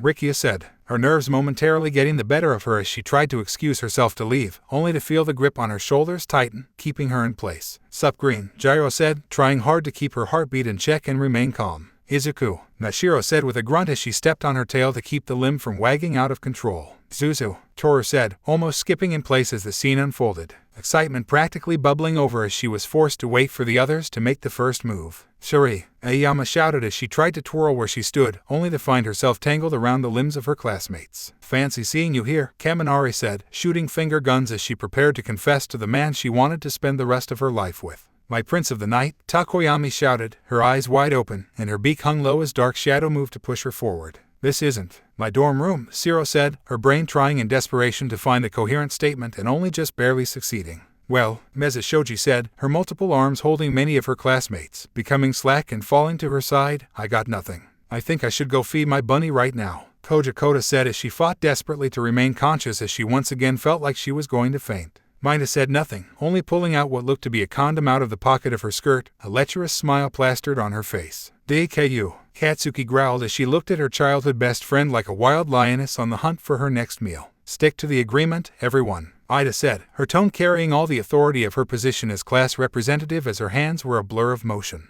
For a brief moment, all seemed in control. Then all hell broke loose. Every woman for herself. Someone, probably Kaminari or Kirishima, shouted before the group hug exploded into a rush of movement. Swallowing nervously, Izuku realized that there was no fleeing from this and silently accepted what was about to happen. Current online users in Class 1 bullshit: Big Sis, Princess Peach, The Last Airbender, Horny, Top Heavy, Bunsoft Steel, Reptor, Scalator Meme, Black Noir, Flashdance, Copycat, Ghostbuster, Thorn-Covered Rose, Shota, Alade Huntress, Scyther, Text Face, Silent but Thirsty, Stickowin Wet, Mulan. Big Sis, is anyone going to explain to me why Aiko Kirishima of Class 1A just kidnapped Nita? Reptor, oh, crap, that actually happened. I thought Kanoko used the wrong type of mushrooms during dinner again. Princess Peach, I said I was sorry. Reptor, and we love and appreciate you, baby girl. Reptor, I just love to mess with you. Bunsoft Steel, you got nothing to worry about, Class Rep. Bunsoft Steel, Aiko is a good person. If Nita is with her, she's in good hands. Princess Peach, it's adorable how quickly you defend your girlfriend like that. Flashdance, total relationship goals. Bunsoft Steel, what? No, Kiri and I aren't a thing.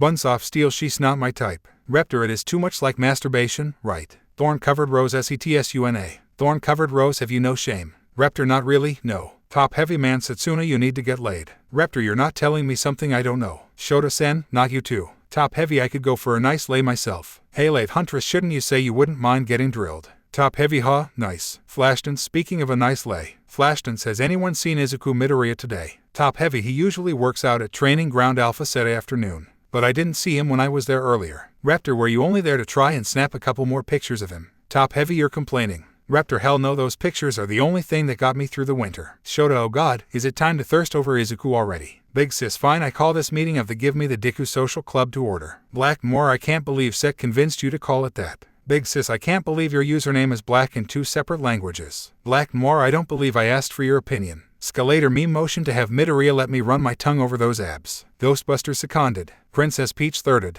Top Heavy 4th and 5th right here. Scyther, hey, the Sahara called it once, it's thirst back. Text Face, you are just mad because he knocked you out during our last joint training session with a single punch. Text Face, and now you're mad because now you remember how you woke up being cradled in his arms while he brought you to Recovery Girl. Scyther, you can't confirm that. Text Face, Bunsoft Steel, that boy. Bunsoft Steel, now that's my type. Alade Huntress, a woman of culture, I see. Silent but Thirsty, I will fuck him. Reptor, that's my girl. Flashdance, well, that's blunt. Bunsoft Steel, preach it, sister. Shota, preach it, sister. Horny, preach it, sibling. Stickowin Wet, I do not disagree with you, because me too. Stickowin Wet, you've barely spoken with him. What do you see in him? Silent but Thirsty, his blush. Big Sis agreed. But please tell me that's not the only reason you like Midoriya. Silent but Thirsty, it isn't. Silent but Thirsty, I also called dibs. Black Moore, we never agreed to that. Silent but Thirsty, not my problem. Shota, no fair, you can't claim all that to yourself. Scyther, fuck off. Scyther, if anyone is. Scyther has deleted a post. Scyther, you didn't see that. Big Sis Yui, I deal with Monoma enough, please don't give me this headache too.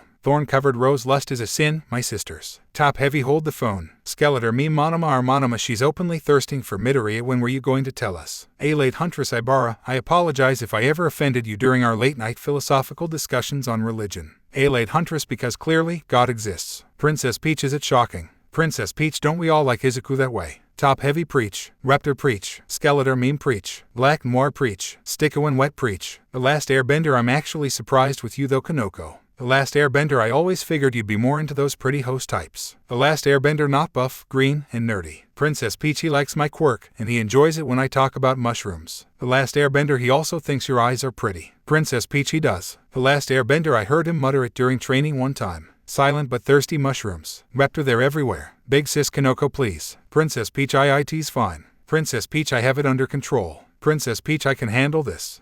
Top Heavy, God, I love that girl. Big Sis Kosai, why? The Last Airbender, honestly I wanted to see her reaction. The Last Airbender, I was not disappointed. Neil and I thought we decided to only thirst when all of our schoolwork is finished. Neil and I still have a present Mike English assignment I have to finish up before Monday. Milan, you can't do this to me. Reptor, sorry, my fellow cold-blooded sister. Reptor, the thirst is calling me. Black Noir mood. Top Heavy mood. Stickowin Wet mood. Alade Huntress, indeed. Mr. Midoriya certainly has many desirable traits, doesn't he? Bunsoft Steel, those arms. Reptor, those thighs. Text Face. Black Noir, screw the thighs, what about what's in between? Horny, yes, please. Shota, what does that boy eat? Silent but Thirsty, I know something I hope he eats. The Last Airbender mood. Reptor mood. Flashdance mood. Black Noir mood. Flashdance mood. Top Heavy mood. Thorn-Covered Rose lewd. Ghostbuster, his smile is cute. Big Sis, never change Ryako. Ghostbuster, wanna kidnap him. Big Sis, never mind, for the love of all might please change. Black Noir, we should totally kidnap him. Big sis please no. Raptor girl, you are speaking my language. Horny yay girls plot. Big sis pony, no. Raptor pony yes. Big sis all of us being horny for Izuku aside. Big sis has anyone else noticed how off 1A is? Horny you mean besides how they get to sleep under the same roof as my future husband while I have to be neighbors with Tagara? Scyther you got a problem with that dwarf say it to my face. Big sis I'm serious something is up with 1A. They've been in a funk all week. Bunsoft Steel no, I think she's right. Bunsoft Steel my girl Aiko has been completely out of it the past few days. Sticko and wet you don't think. The last airbender oh no. Flashdance the rumor is true. Bunsoft Steel the rumor. Alate Huntress that Izuku Midoriya is in a relationship with a visiting student. Milan what? Milan when was I going to be told about this? Raptor a sad day my sisters in thirst. Ghostbuster a sad day indeed. Silent but thirsty. Skeletor meme damn it all to hell. Text face horny why how could this have happened? Flashdance I don't know about you guys, but I'm totally blaming Nita for this. Sticko and wet she was very negative whenever class 1A is involved. Black Moor what a mad banquet of darkness. The last airbender oh wow. That really rubbed off on you fast. Bunsoft Steel that certainly explains a lot about Aiko. Big sis we should be happy for him. Shota I am but. Milan I just wished it was me. The last airbender mood. Raptor mood. Flashdance mood. Skeletor meme mood. Flashdance mood. Top heavy mood. Ghostbuster I fear my dreams of walking hand in hand with my beloved during the twilight hours are now a distant fantasy. Alate Huntress alas, I too have heard the validity of these rumors. Alate Huntress Sakura Sorichi, a first-year student at Shiksu, I believe. Black Moor wait. Shota is that the same dorm room that 1A blew up. Milan they did what? Milan I've been inside working on my paper all day. What happened? Raptor like a few hours ago, class 1A straight up yeeted an entire heroics class from Shiksu Academy out of the guest dorms. Raptor it was pretty fucking sweet. Thorn-covered rose language. Ghostbuster so wait. Copycat sisters of class 1B, we have a situation on our hands. Skeletor meme did they? Sticky when wet oh crap. Shota hey, Nita's back. Copycat the harlots of 1A are preparing to steal Izuku Midoriya from us. Ghostbuster harlots. Black Moor Midoriya. Sticky when wet us. Scyther holy crap, is this actually happening? Raptor I would like it to go on record that I called this the first week of class, and I gratefully accept all of your apologies. Flashdance are we forming a harem? Shota please don't call it that. Text face. Silent but thirsty yes. Silent but thirsty right now. Thorn-covered rose Yui, control yourself. Skeletor meme don't ruin this for me, Ibara. Skeletor meme you know I love you like a sister. But if you go all Bible thumper right now, I'm going to scream. Raptor we should let our little rosebud have the first go. Raptor it might do her some good. Skeletor meme maybe wrap her vines around those muscled arms and tie him to the bedposts, am I right? Raptor nope Ibara will let him do all the work he'll use those big muscles to tear off her uniform and take her right against the wall. Silent but thirsty hot. Sticko and wet Ibara, it's okay. Big sis Set and Juza are just trying to mess with you. Sticko and wet don't let Set have the satisfaction of getting under your skin.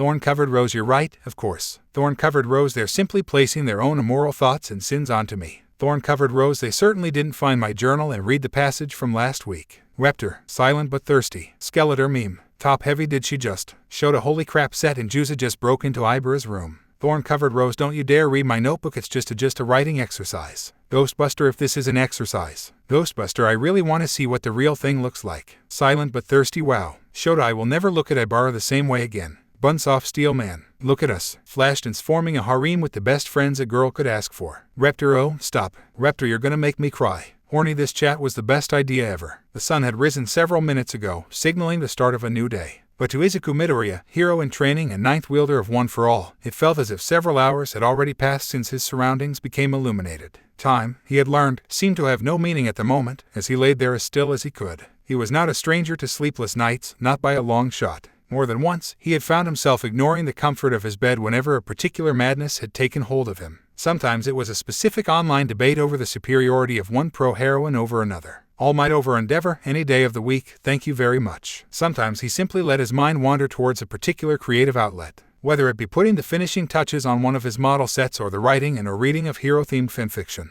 All Might must never know about a specific one about her saving the life of a quirkless boy Izuku may or may not, but certainly did not write when he was in elementary school. But as the sun rose brightly over the horizon, he could think of one thing. Izuku could be entirely sure of the fact that he had never spent an entire night doing this before, even though he was honest enough to admit the thought had crossed his mind a few times during his wildest fantasies. The blaze of the sun shone through the windows of the common room. The morning sun warmed the hills and valleys of smooth skin and soft yet incredibly muscular bodies around him, sending his mind into a fresh chorus of spasms. His mind working overtime to come to terms with the realities of his new normal. Oh yeah, that part might be something he needed to explain to someone. If not anything else, but to confirm what just happened over the last day and a half actually happened. because why did he have trouble believing what had just happened was true? But he digressed. Oh God, yes, he remembered Ochako of all people scream as she shuddered against him. Her smaller hands held his own scarred digits as they floated against the ceiling as she wrote out her. He really shouldn't be thinking about that. But, unfortunately, he was likely to lose consciousness before he could escape the tangle of bodies he had found himself in.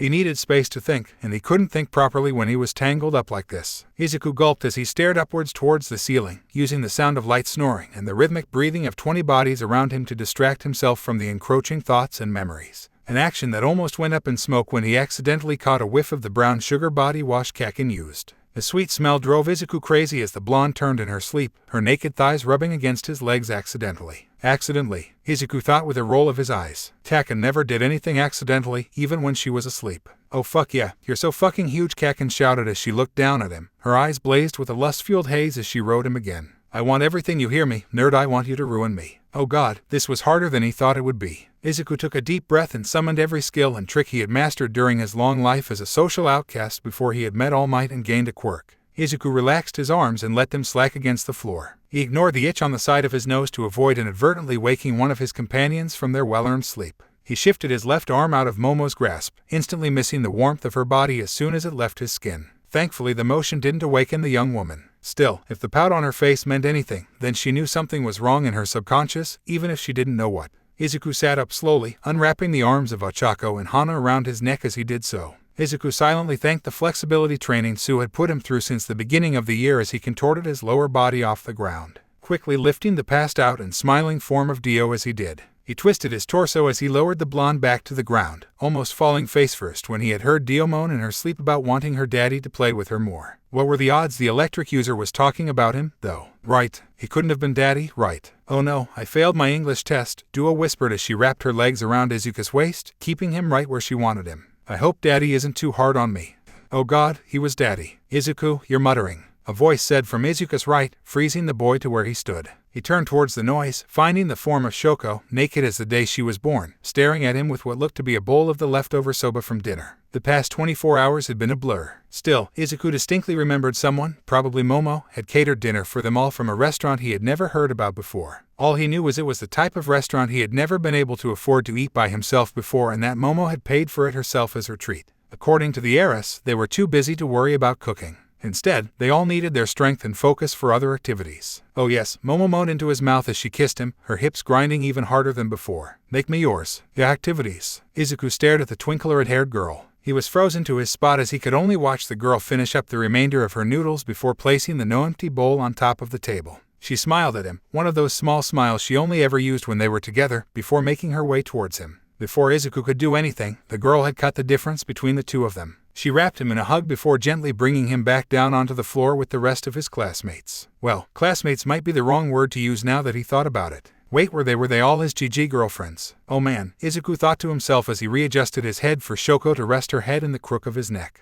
The girl readjusting one of the many blankets that littered the floor over the night and day of constant movement. How was he going to tell All Might about this? Would she be disappointed? Would his mentor think he was nothing more than some playboy who used her quirk for sex? Oh God, he suddenly felt awful, as if the mental and physical strain had finally been registered by his brain. Oh God, Izuku muttered to himself, quieter than he usually would, avoid waking anyone else up. How am I going to tell Mom about this? Yue, headmistress, arguably the most intelligent living being in the world and resident tea lover. The science experiment turned educator known only as Naomi wore many hats in her life. Each one was tiny and looked adorable on her because of her small and cute appearance. Was she a mouse? Was she a bear? Or was she a dog? But she digressed. She sat at her desk silently, enjoying a fresh cup of steaming hot Countess Grey tea as her guest continued to pace back and forth in front of her. Humans were always so fascinating to watch, Naomi thought to herself as she took another sip of her tea, especially under duress. Asuka Inoki, the headmistress of Shiksu Academy, was a prime example of that. Before her, the retired heroine known to villains and civilians alike as the Iron Maiden was usually as emotionless as she was fearsome.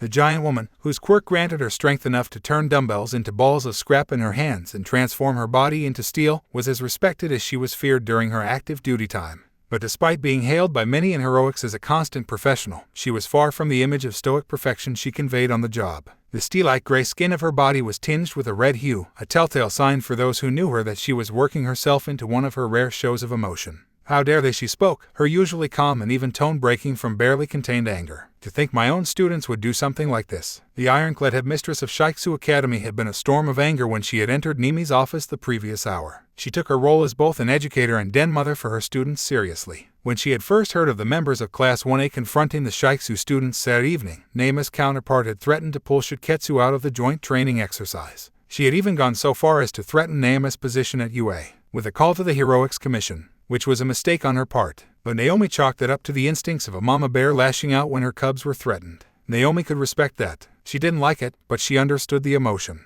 It was something Naomi believed she could use to her advantage. However, Inoki changed once she discovered what had been the cause of what many called the thrashing of Shiketsu. Inoki was a private woman, one who held her personal life close to her chest. Even when fully retired from the life of an active heroine, only a few of her closest confidants knew of Inoki's family life. Many would shocked to learn that the woman was not only happily married but a mother of 4 and, as of just a few months ago, a first-time grandmother. A grandmother to a healthy and chubby baby boy. When the recording of her students' words had finished playing, Naomi knew the former Iron Maiden could only think about the Izuku's similarities with her grandson. The same baby boy she had made time to have a video call with every night because she couldn't stand going a single day without seeing him. Naomi knew she had the woman right where she wanted her. It is rather disappointing to see such talented young heroines showcase such disappointing opinions, Naomi said as she placed her teacup down on her table. However, I can understand and sympathize with you on this subject. I see my students as an extension to my family and take situations like this very seriously. Check. Inoki calmed herself, taking a deep breath as she stood up to her full towering 2-meter-tall frame.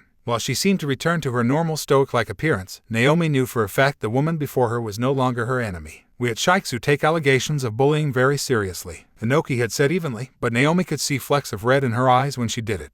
And while these allegations are disturbing, to say the least, it does not fully explain away the actions of Class 1A. Of course not, Naomi said as she hopped out of her chair to look out the window of the students exiting their dorm rooms and heading over to the first class of the week. But I don't have to explain to you how far one goes to protect not only their fellow heroes but also the ones they love. Checkmate. Inoki paused, her mind clearly going to the image of her wife of nearly 40 years. The former EMT had risked her own life and lost the use of her right arm to rescue an injured ironclad heroine who would be her wife from the aftermath of a terrorist attack years ago. People will go to great lengths to protect those they love. Rest assured there will be consequences for my students' actions, Naomi said seriously. Despite knowing that her girls did what they did to avenge their classmates, attacking fellow hero students on school grounds was against the rules. Indeed, it was something she didn't want a repeat performance of later. For now, at least. But I feel it is in the best interest of our students' development, as well as our school's relationship, to view this as what it is. Not a dark cloud that could potentially hang over their future careers, but more of a learning experience. Yes, I can see where you are coming from, the former Iron Maiden said as she retook her seat. Then, finishing the cup of thankfully still hot tea she had ignored when Naomi had played the voice recording Mirio had taken.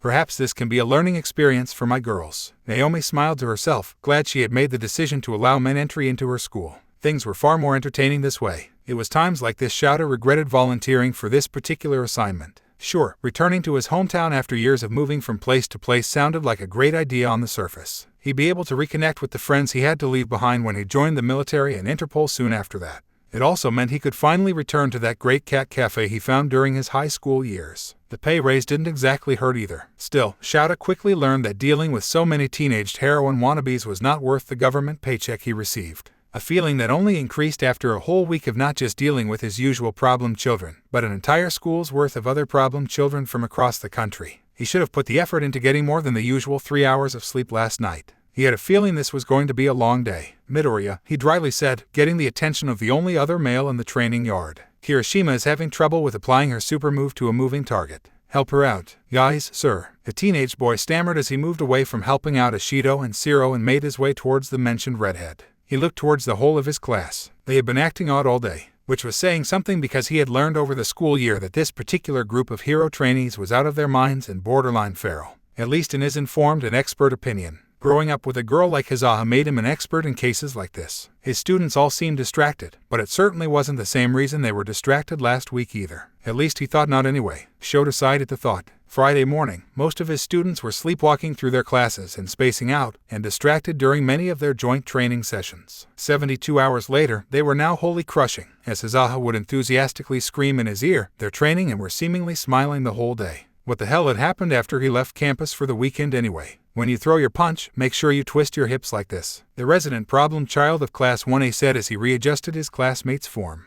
The stutter he wore like a favorite shirt ignored as he lost himself in the high of quirk and combat analysis. It will let you keep your balance while not sacrificing any of your power. After seeing it so many times this year, it was a sight that should have been normal to Shouta's eyes. Izuku helped out his classmate to better their quirk usage. But something was different now. Aiko typically was dedicated, if sometimes an easily distracted student. One who would often put effort into ignoring her own attraction to the lone boy of Class 1A whenever it was time for training.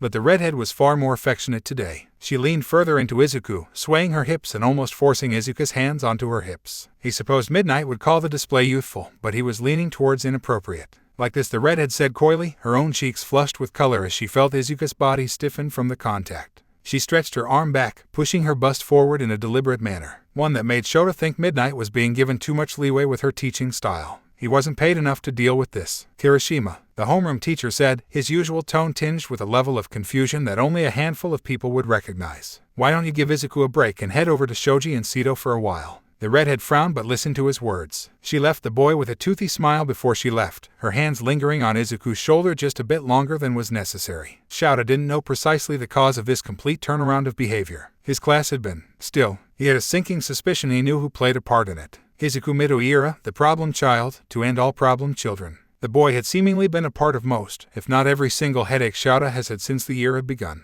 But, by God, Shouta couldn't help but feel just a little respect for the guy for the tenacity it took to consistently get on Shouta's shit list for so many things. Not that he would admit it to him, but the respect was there. If there was a cause for his students' change in behavior, he would bet everything he owned that Midoriya was involved. Knowing the young man the way Shouta did, he wouldn't be surprised to see that he was the course of whatever was happening. He'd have to keep a closer eye on his kids to get to the bottom of this. Hitomi Shinso didn't put much stock in rumors. It wasn't like she wasn't a skeptical person. On the contrary, she was, almost to her detriment in many cases. But more than being a skeptical person, one who tried not to believe everything she heard without evidence to its truth. She just didn't care about whatever was being talked about. She often regarded every scrap of information she heard pass through the school's hallways with a level of doubt and suspicion. It was almost a wonder people willingly chose to talk to her about these things. You'd assume they would have learned by now. Heroin school or not, it was a school filled to brim with gossip hounds and overstimulated young adults. After all, stupid stuff was bound to happen, and ridiculous rumors were bound to happen in environments like that.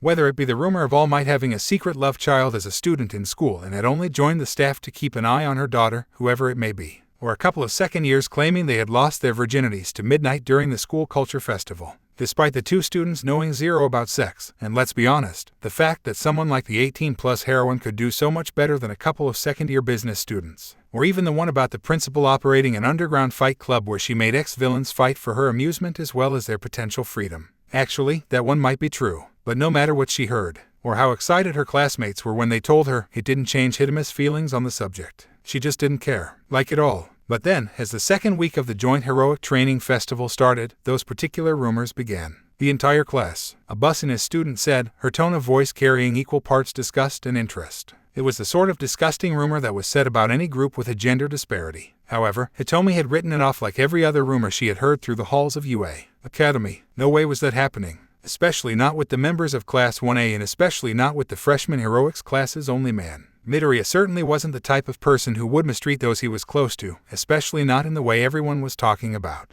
Besides, if the rumors were true, which again they couldn't be, the rest of the class would be at each other's throats. Of course, Hitomi couldn't say she was much of an expert in the subject. Still, someone stringing along an entire classroom worth of people would create a situation akin to some small-scale war she had read about in history classes. Midoriya Hitomi scoffed with a roll of her eyes, not in a million years. But then, well, she had seen certain things that had implications. Long looks held to uncomfortable lengths, which, Hitomi understood, who here hadn't ever gotten lost in Izuku's eyes whenever he was talking about something he loved. Those things shined like emeralds after all. But this was different. The level of intimacy didn't quite add up to a few friends having an awkward crush on the first boy they ever met. She understood Midoriya had a way with people. Hell, he might have had a similar effect on her after the sports festival, and sure maybe, she felt something for him. But what she was seeing was ridiculous. Seeing Izuku place a comforting hand on Todoroki's shoulder. The shy, reserved ice princess seemed to almost melt from his touch before she slid her hand into his own. Bakugo, the short-fused borderline delinquent nuzzling up to Izuku in the hallway like an overly affectionate cat in front of the whole student body. That wasn't normal. Wait, when did she start referring to him as Izuku in her thoughts? Oh God, no. Things were quickly starting to spiral out of control, and for once in her life, Hitomi couldn't help the growing pit in her stomach demanding answers. But when one needed answers regarding the latest gossip filling the halls of UA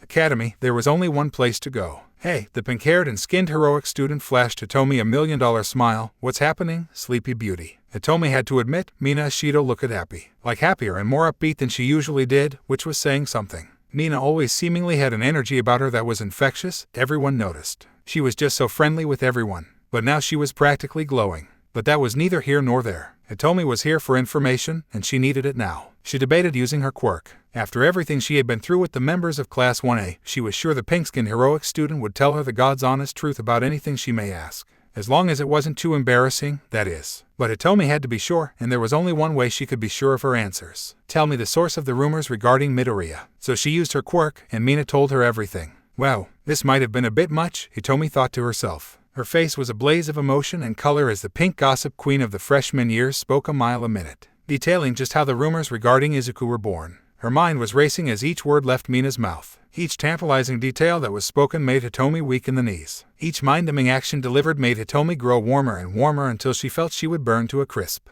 Hitomi didn't realize just how much she wanted to know what she was being told right now. Whole class, Hitomi muttered to herself as Mina continued on. The pink student's voice was monotone due to Hitomi's quirk usage, but that did nothing to lessen their effect on Hitomi's psyche. She might have told her a bit too much. Hitomi felt lightheaded when Mina described how it felt to have Izuku's scarred hands caressing her with his quirk activated. But Hitomi would be damned if she felt embarrassed about what she had heard. She was far too busy feeling other things right now. You didn't see me, Hitomi said as she tried desperately to control her breathing, effectively cutting off the pink-skinned hero student right before she described just how large forget I spoke with you at all today. Hitomi rushed forward, almost barreling into a group of freshmen Seijin students before she could get away. She cleared the corner of the hallway, just barely hearing Mina expertly calm the irate visiting student down without missing a single beat. Hitomi took a significant intake of breath as she willed her heartbeat to slow down. She knew what she had to do now, and by God, nothing was going to stop her. But first, she had to head back to the dorms to take an ice-cold shower, or she didn't know what she would do when she saw the boy next. He shouldn't have kept a closer eye on his students. Shouta sat silently in the teacher's lounge. A fresh bottle of American-style bourbon he had gotten from All Might of all people at their office Christmas party stared back at him,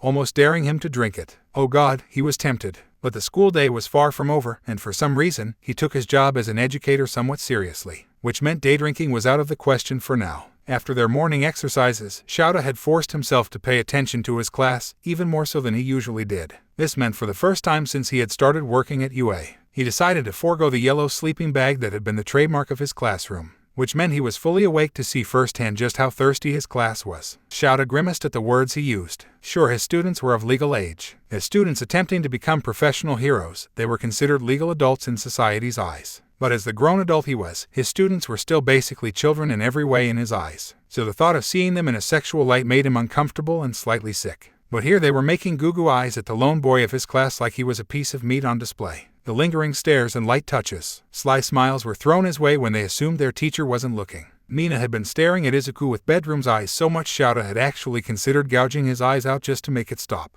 He had hoped it was just a few of them. Achako was a given, even he wasn't tired enough to miss the apparent crush the girl had. But, thankfully, for Shouta's own sanity, she was too frightened of the outcome to try anything. He even expected Shoko. Thankfully, the girl was so repressed from her poor and sheltered upbringing that Shouta almost assumed she didn't even see a boy before Izuku. Mina was also a given. As the class flirt, she was someone who would hit on someone every chance she got just to get a reaction out of them. To think she would take meaningless flirting too far was not something Shouta thought seriously about. The less said about Minta, the better. But no, it was everyone. Every single one. Hey, Izuku, Toro had said as she pulled the green-haired boy close to her. You wouldn't mind helping rub out a cramp, would you? It's just my thighs are so tight right now. Come on, Midoriya, I need someone to practice my grappling with, Hajiro said, her tail wagging in the air as she stretched on the mat. So come over here and put me on my back. Hey, Izuku, you wouldn't mind helping me out with my new capture technique, Hana had said, sliding her tape around Izuku's hand and dragging him away. I need to see how effective it is. You wouldn't mind letting me tie you up, would you? Oh hey, Izuku, you some cream on your cheek, Rikita said as she leaned down to whip the leftover glaze of the pastry Izuku had been eating.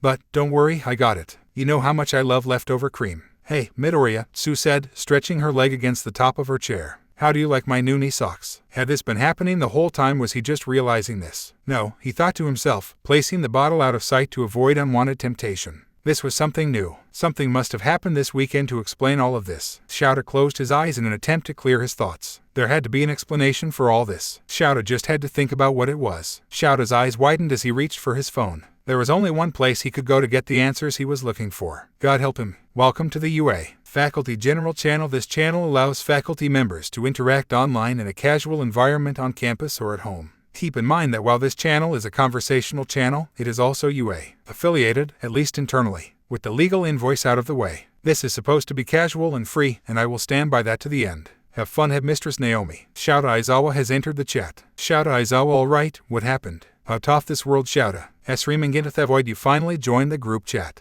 Esrimangintathevoid, oh, happy day. One woman flash mob, Mike, please don't make this weird. One woman flash mob, you're gonna scare him off. Midnight, what's going on? Eraser daddy. One woman flash mob, oh, never mind. Vampire mommy, Shouta, fancy seeing you here. Vampire mommy, oh, damn it, Mike, why did you change my name to this? Vampire mommy, change it back. Esrimangintathevoid, nah. Hell's Kitchen, what's up, good looking? Hell's Kitchen, what you got cooking? Man's best friend, why are you all so thirsty? It's only Monday. Shouta Aizawa, now I remember why I've never used this chat before today. 360 Noscope, howdy, partner, what do we owe the pleasure? Shouta Aizawa, my kids are acting weird. Shouta Aizawa, more than they usually are. Shouta Aizawa, what happened after I left campus Friday? 360 Noscope. One woman flash mob. Vampire mommy. Hell's Kitchen. Out off this world. Man's best friend. Stone Cold Fox. Tower Loader. Esrimangintathevoid, well, about that. Midnight, they beat up Shiksu High. Shouta Aizawa, they did what? Shouta Aizawa, why wasn't I told about this? Stone Cold Fox, they're my kids Monday to Friday. Stone Cold Fox, but my weekends are for sleeping past noon and cat cafes. Hell's Kitchen, those are direct quotes. Shouta Aizawa. Out off this world, besides. Out off this world, you had literally the whole weekend. Midnight, no one wanted to get between you and that sweet little girl. 360 Noscope, my heart. 360 Noscope, I couldn't stand that thought of that girl disappointed. Shouta Aizawa noted. Esrimangintathevoid, you really should start thinking about getting that girl a mother figure in her life. Shouta. Stone Cold Fox Mike. Power Loader, please stop. Vampire mommy, we talked about this, baby steps. Midnight, baby steps are for cowards. Midnight, go for it, sister. Esrimangintathevoid, listen Shouta, we've known each other for a long time, and I know raising a child on your own can be tricky. Esrimangintathevoid, but if you need any help in that particular field, let me know. Shouta Aizawa. Shouta Awewa has left the chat. Esrimangintathevoid, cause I know a few. Man's best friend, damn it. One woman flash mob, Mike, what did I just say? Vampire mommy, if you make it weird, you're gonna scare him off. Esrimangintathevoid, sorry. Midnight, don't worry, my sweet little parakeet. Midnight mama, Midnight has a plan. Midnight has invited Emi Fukukododo into the chat. Midnight joke, I have a proposition for you. Emi Fukukododo has changed her name to Harley Quinn. Harley Quinn, I'm listening. The UA cafeteria was usually a hub of activity during the lunch period when students of different classes and years could mingle while discussing the recent events of the day. Some would converse with their friends, loudly sharing jokes with one another as they stuffed themselves with the 5-star quality food an organization like UA could supply. Others took the time between classes to make up for lost time regarding missing homework for an upcoming class or last-minute study time for a test or quiz they were nervous over. The week had been a storm of activity regarding the influx of hundreds of wood heroines descending on their school. Friendships were formed, romances blossomed, and lifelong rivals were born during the first week of the first-ever inter-school joint training festival. All of that was swiftly forgotten, however, as each and every eye seemed to gravitate towards the student body of UA. Class 1A. No, Achako had shouted, slapping her hand against the table with righteous fury as she stared at her classmates. Just because you knew him the longest does not immediately grant you first date privileges. Why the hell not, Katsuki said defiantly and loudly, meeting the challenge offered to her right as lead in whatever polyamorous relationship they found themselves in. My old hag and auntie and co have been planning our wedding since we were 3. I was the first friend he made at UA. Achako shouted back, her face mere inches away from the explosive quirk user. And I'm using my best friend privilege. The hell you're not, round-faced, the blonde said, her hand crackling with small explosions as she glared daggers at the brunette. I've had this called since before you even knew the nerd. The question as to when and how each member of the Class 1A polycule would get their first one-on-one date with their shared boyfriend was a topic of debate. One that had emotions running high, to the point that it was decided that a special raffle would be held once every member of the group had assembled together. Each class member would be given a number and picked at random until each young woman was given their own individual date. A more structured schedule was needed in the future, of course, to accommodate every member. Still, with 20 eligible candidates, time would be a significant factor. Thankfully, the random raffle would allow them the time and patience to properly discuss each issue given by each member. Despite the agreement, the more competitive class members chose to argue over which number they were to be given. Katsuki, who had declared offhand that she would take number 1 as the woman who knew Izuku the longest out of everyone, was met with derision from the class. None more than the hostility from Ochako, who claimed the number 1 spot as the first friend Izuku made in UA. The remaining members of Class 1A looked on in silence, neither content to watch the unfolding chaos silently or far too busy making bets with one another to see which of their friends would win out in the end. The blackboard behind Hana. Shiro said Ochako was the odds-on favorite. Still, everyone knew never to fully count out Katsuki Bakugo for any reason, especially in situations of the heart. It was then Shoko decided to butt into the conversation with her own 2 cents. Considering I'm the first to know about Izuku's secret mother, I think I should be the one who goes first. The declaration stunned the 2 other women, who paused their glaring at one another to look at their scarred friend with shocked eyes. Katsumi specifically made her frustration known. She slammed her hand down with a thud as she stared at the half-plus-half menace in front of her. What the hell are you even talking about? The circle devolved further into chaos as the rest of Class 1A looked on in wonder at the unfolding scene. They've been like this all afternoon, Dio said as she took a seat, her tray of food showing she had abstained from her usual food staple of junk food and carbonated sugar with a more well-balanced diet of lean protein and vegetables. A dietary change suggested to her by Sai, her new boyfriend. Dio sighed dreamingly as she remembered Izuku's strong hands clasping her own during breakfast. He had advised her on how to mitigate the issues her quirk gave her. She could already see a massive difference in her power output, and it hadn't even been a full day yet her Izuku was so perfect. "And we lost Kaminari," Toru said, snapping her fingers in front of her blonde friend in hopes of waking her out of whatever daydream she had so quickly fallen into. "Should we do something?" "She'll be fine, Ribbit," Tsuyu said as she bites into her jelly-filled pastry. Her favorite jelly-filled pastry that Izuku had made it a point to make sure was stocked in the fridge every time he went food shopping. Izuku really was the best. She's been going in and out like that all day. Can't rightfully blame her, though, Toru said, retaking her seat. "I've been on cloud 9 all day long." The members of 1A at the lunch table, currently not daydreaming or arguing, couldn't help but agree. Today may have been the best day of school any of them could ever remember having.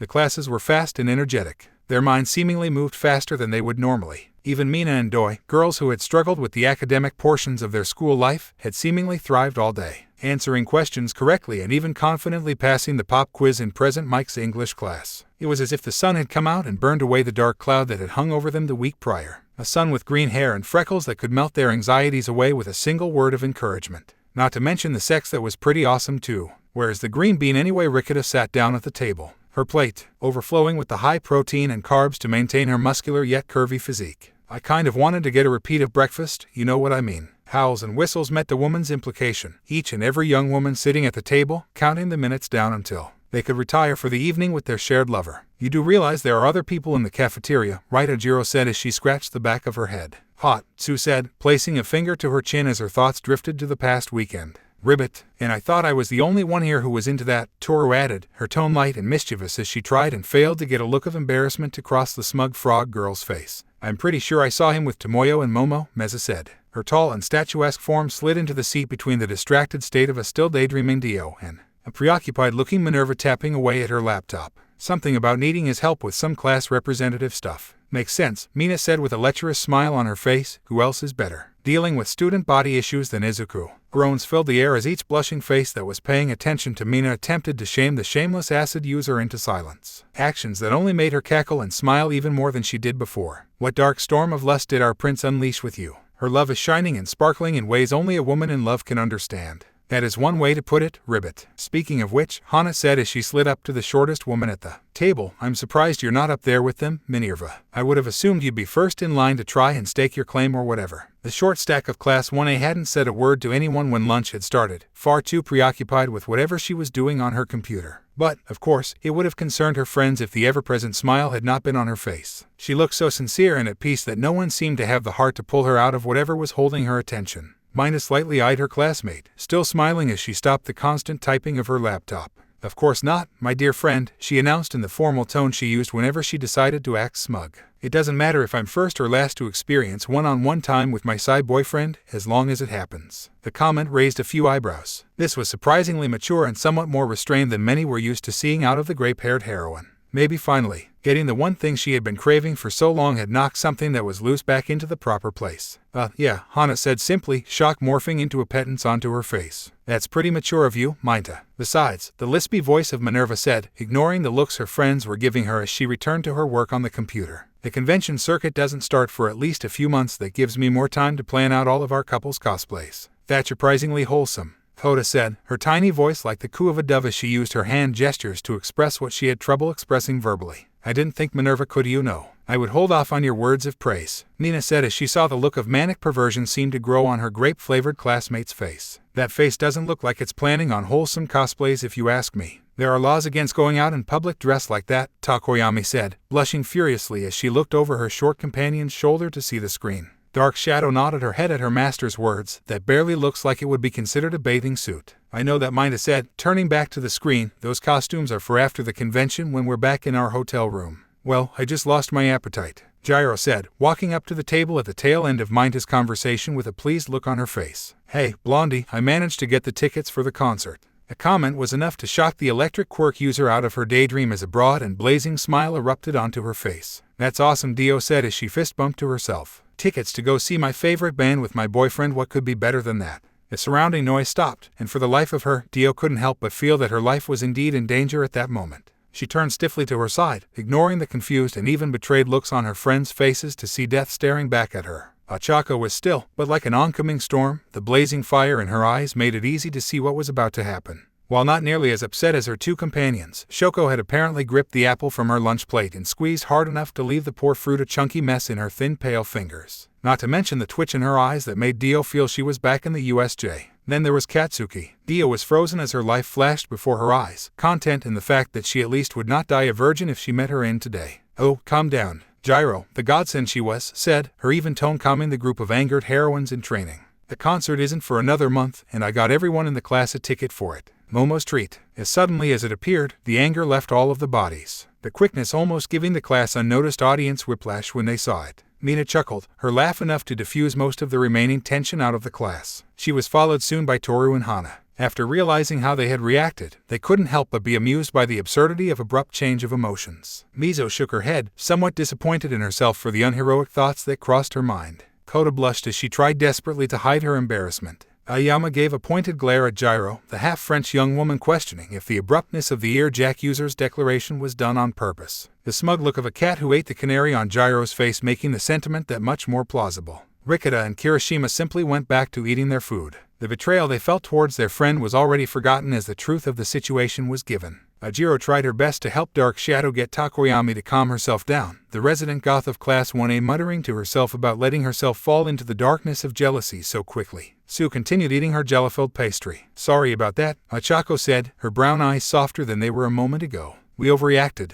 Most unbecoming, Shoko said. The ice and fire quirk user looking apologetically at Dio and the rest of her class. Yeah, Katsuki said as she let her anger drift away from her, her glare remaining on her face but holding none of the fire it did a moment before. Whatever. Content knowing that was the closest thing to an apology anyone had ever gotten out of the explosive blonde staggered Dio. The electric blonde stood up straighter than before with an easy smile back on her face. No problem, guys, she said with her usual smile. I really should have mentioned this, knowing how hard you guys were going. It is my bad. No, it is not. We overreacted, Achacho said seriously. Her tone was a far cry from the competitive rumble it had been when she was arguing with Katsuki and Shoko. You didn't deserve to be treated like that. Before Dio could respond with the hug she intended to respond with, something caught her attention. That something seemed to catch the attention of every other member of Class 1A. Then, finally, the door to the cafeteria swung open as 20 individual sets of footsteps echoed in the air. Class 1B entered the cafeteria with a purpose. Looks of determination and resolution plastered on each and every young woman's face as they followed their class representative, Itsuka Kendo, and the copycat quirk user Nita Monoma towards the table occupied by their sister class. Well, Sue croaked, finishing the last bite of the pastry Izuku had gotten for her lunch. This looks ominous. Katsuki growled as she caught the sight of the smug look on Monoma's face. However, before anyone could say a word, another sound erupted from the opposite end of the room. As Tomoyo Ida and Momoye Urazu, Class 1A President and Vice President respectively entered the cafeteria, their faces showing all who saw them that the two meant business. Okay, what the hell is happening? Dio said, concisely putting the thoughts of most of her entire class into words. Did I miss something?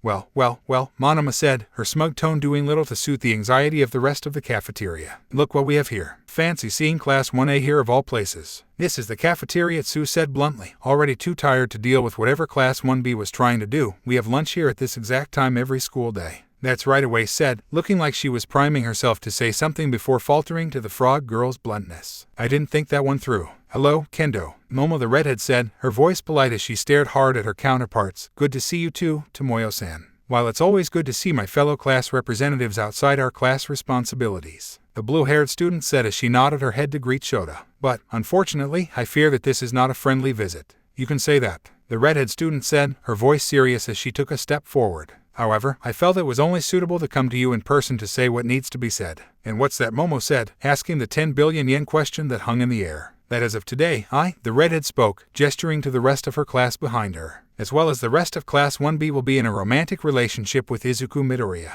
The room became silent, no one daring to move or say anything in fear of breaking the barely held together peace. Class 1A was stunned, but the eyes of a few held no surprise as they stared at their sister class with barely held contempt. Katsuki had begun reflexively cracking and stretching her knuckles, the desire of a confrontation growing with each second. Unfortunately, she was far from alone, as each member of Class 1A reacted similarly to the challenge before them. The rest of the cafeteria stood stunned. Not only were the rumors of Izuku Midoriya, one of the few male students the prestigious school had ever enrolled, being in a relationship with his entire class true, but now the rest of the freshman hero course students were also interested in the green-haired boy. Many in the business and general studies classes began to reevaluate their opinion on the boy. Many visiting students were left to silently wonder what the young man could do to get THIRTYNINE promising young heroines to show interest in him. Students of the support class didn't seem surprised, however. Anyone who could get Mei Hatsume to pay attention to anything else besides her babies must have been literal magic. Speaking of which, yes, the pink-haired hurricane of the support department barreled through the doors Class B had entered through only minutes prior. Her eyes were ablaze with the usual chaotic energy that had become her default during her time at the school. Muscle's brand new hero costume has been approved, so who's ready to see some skin tight?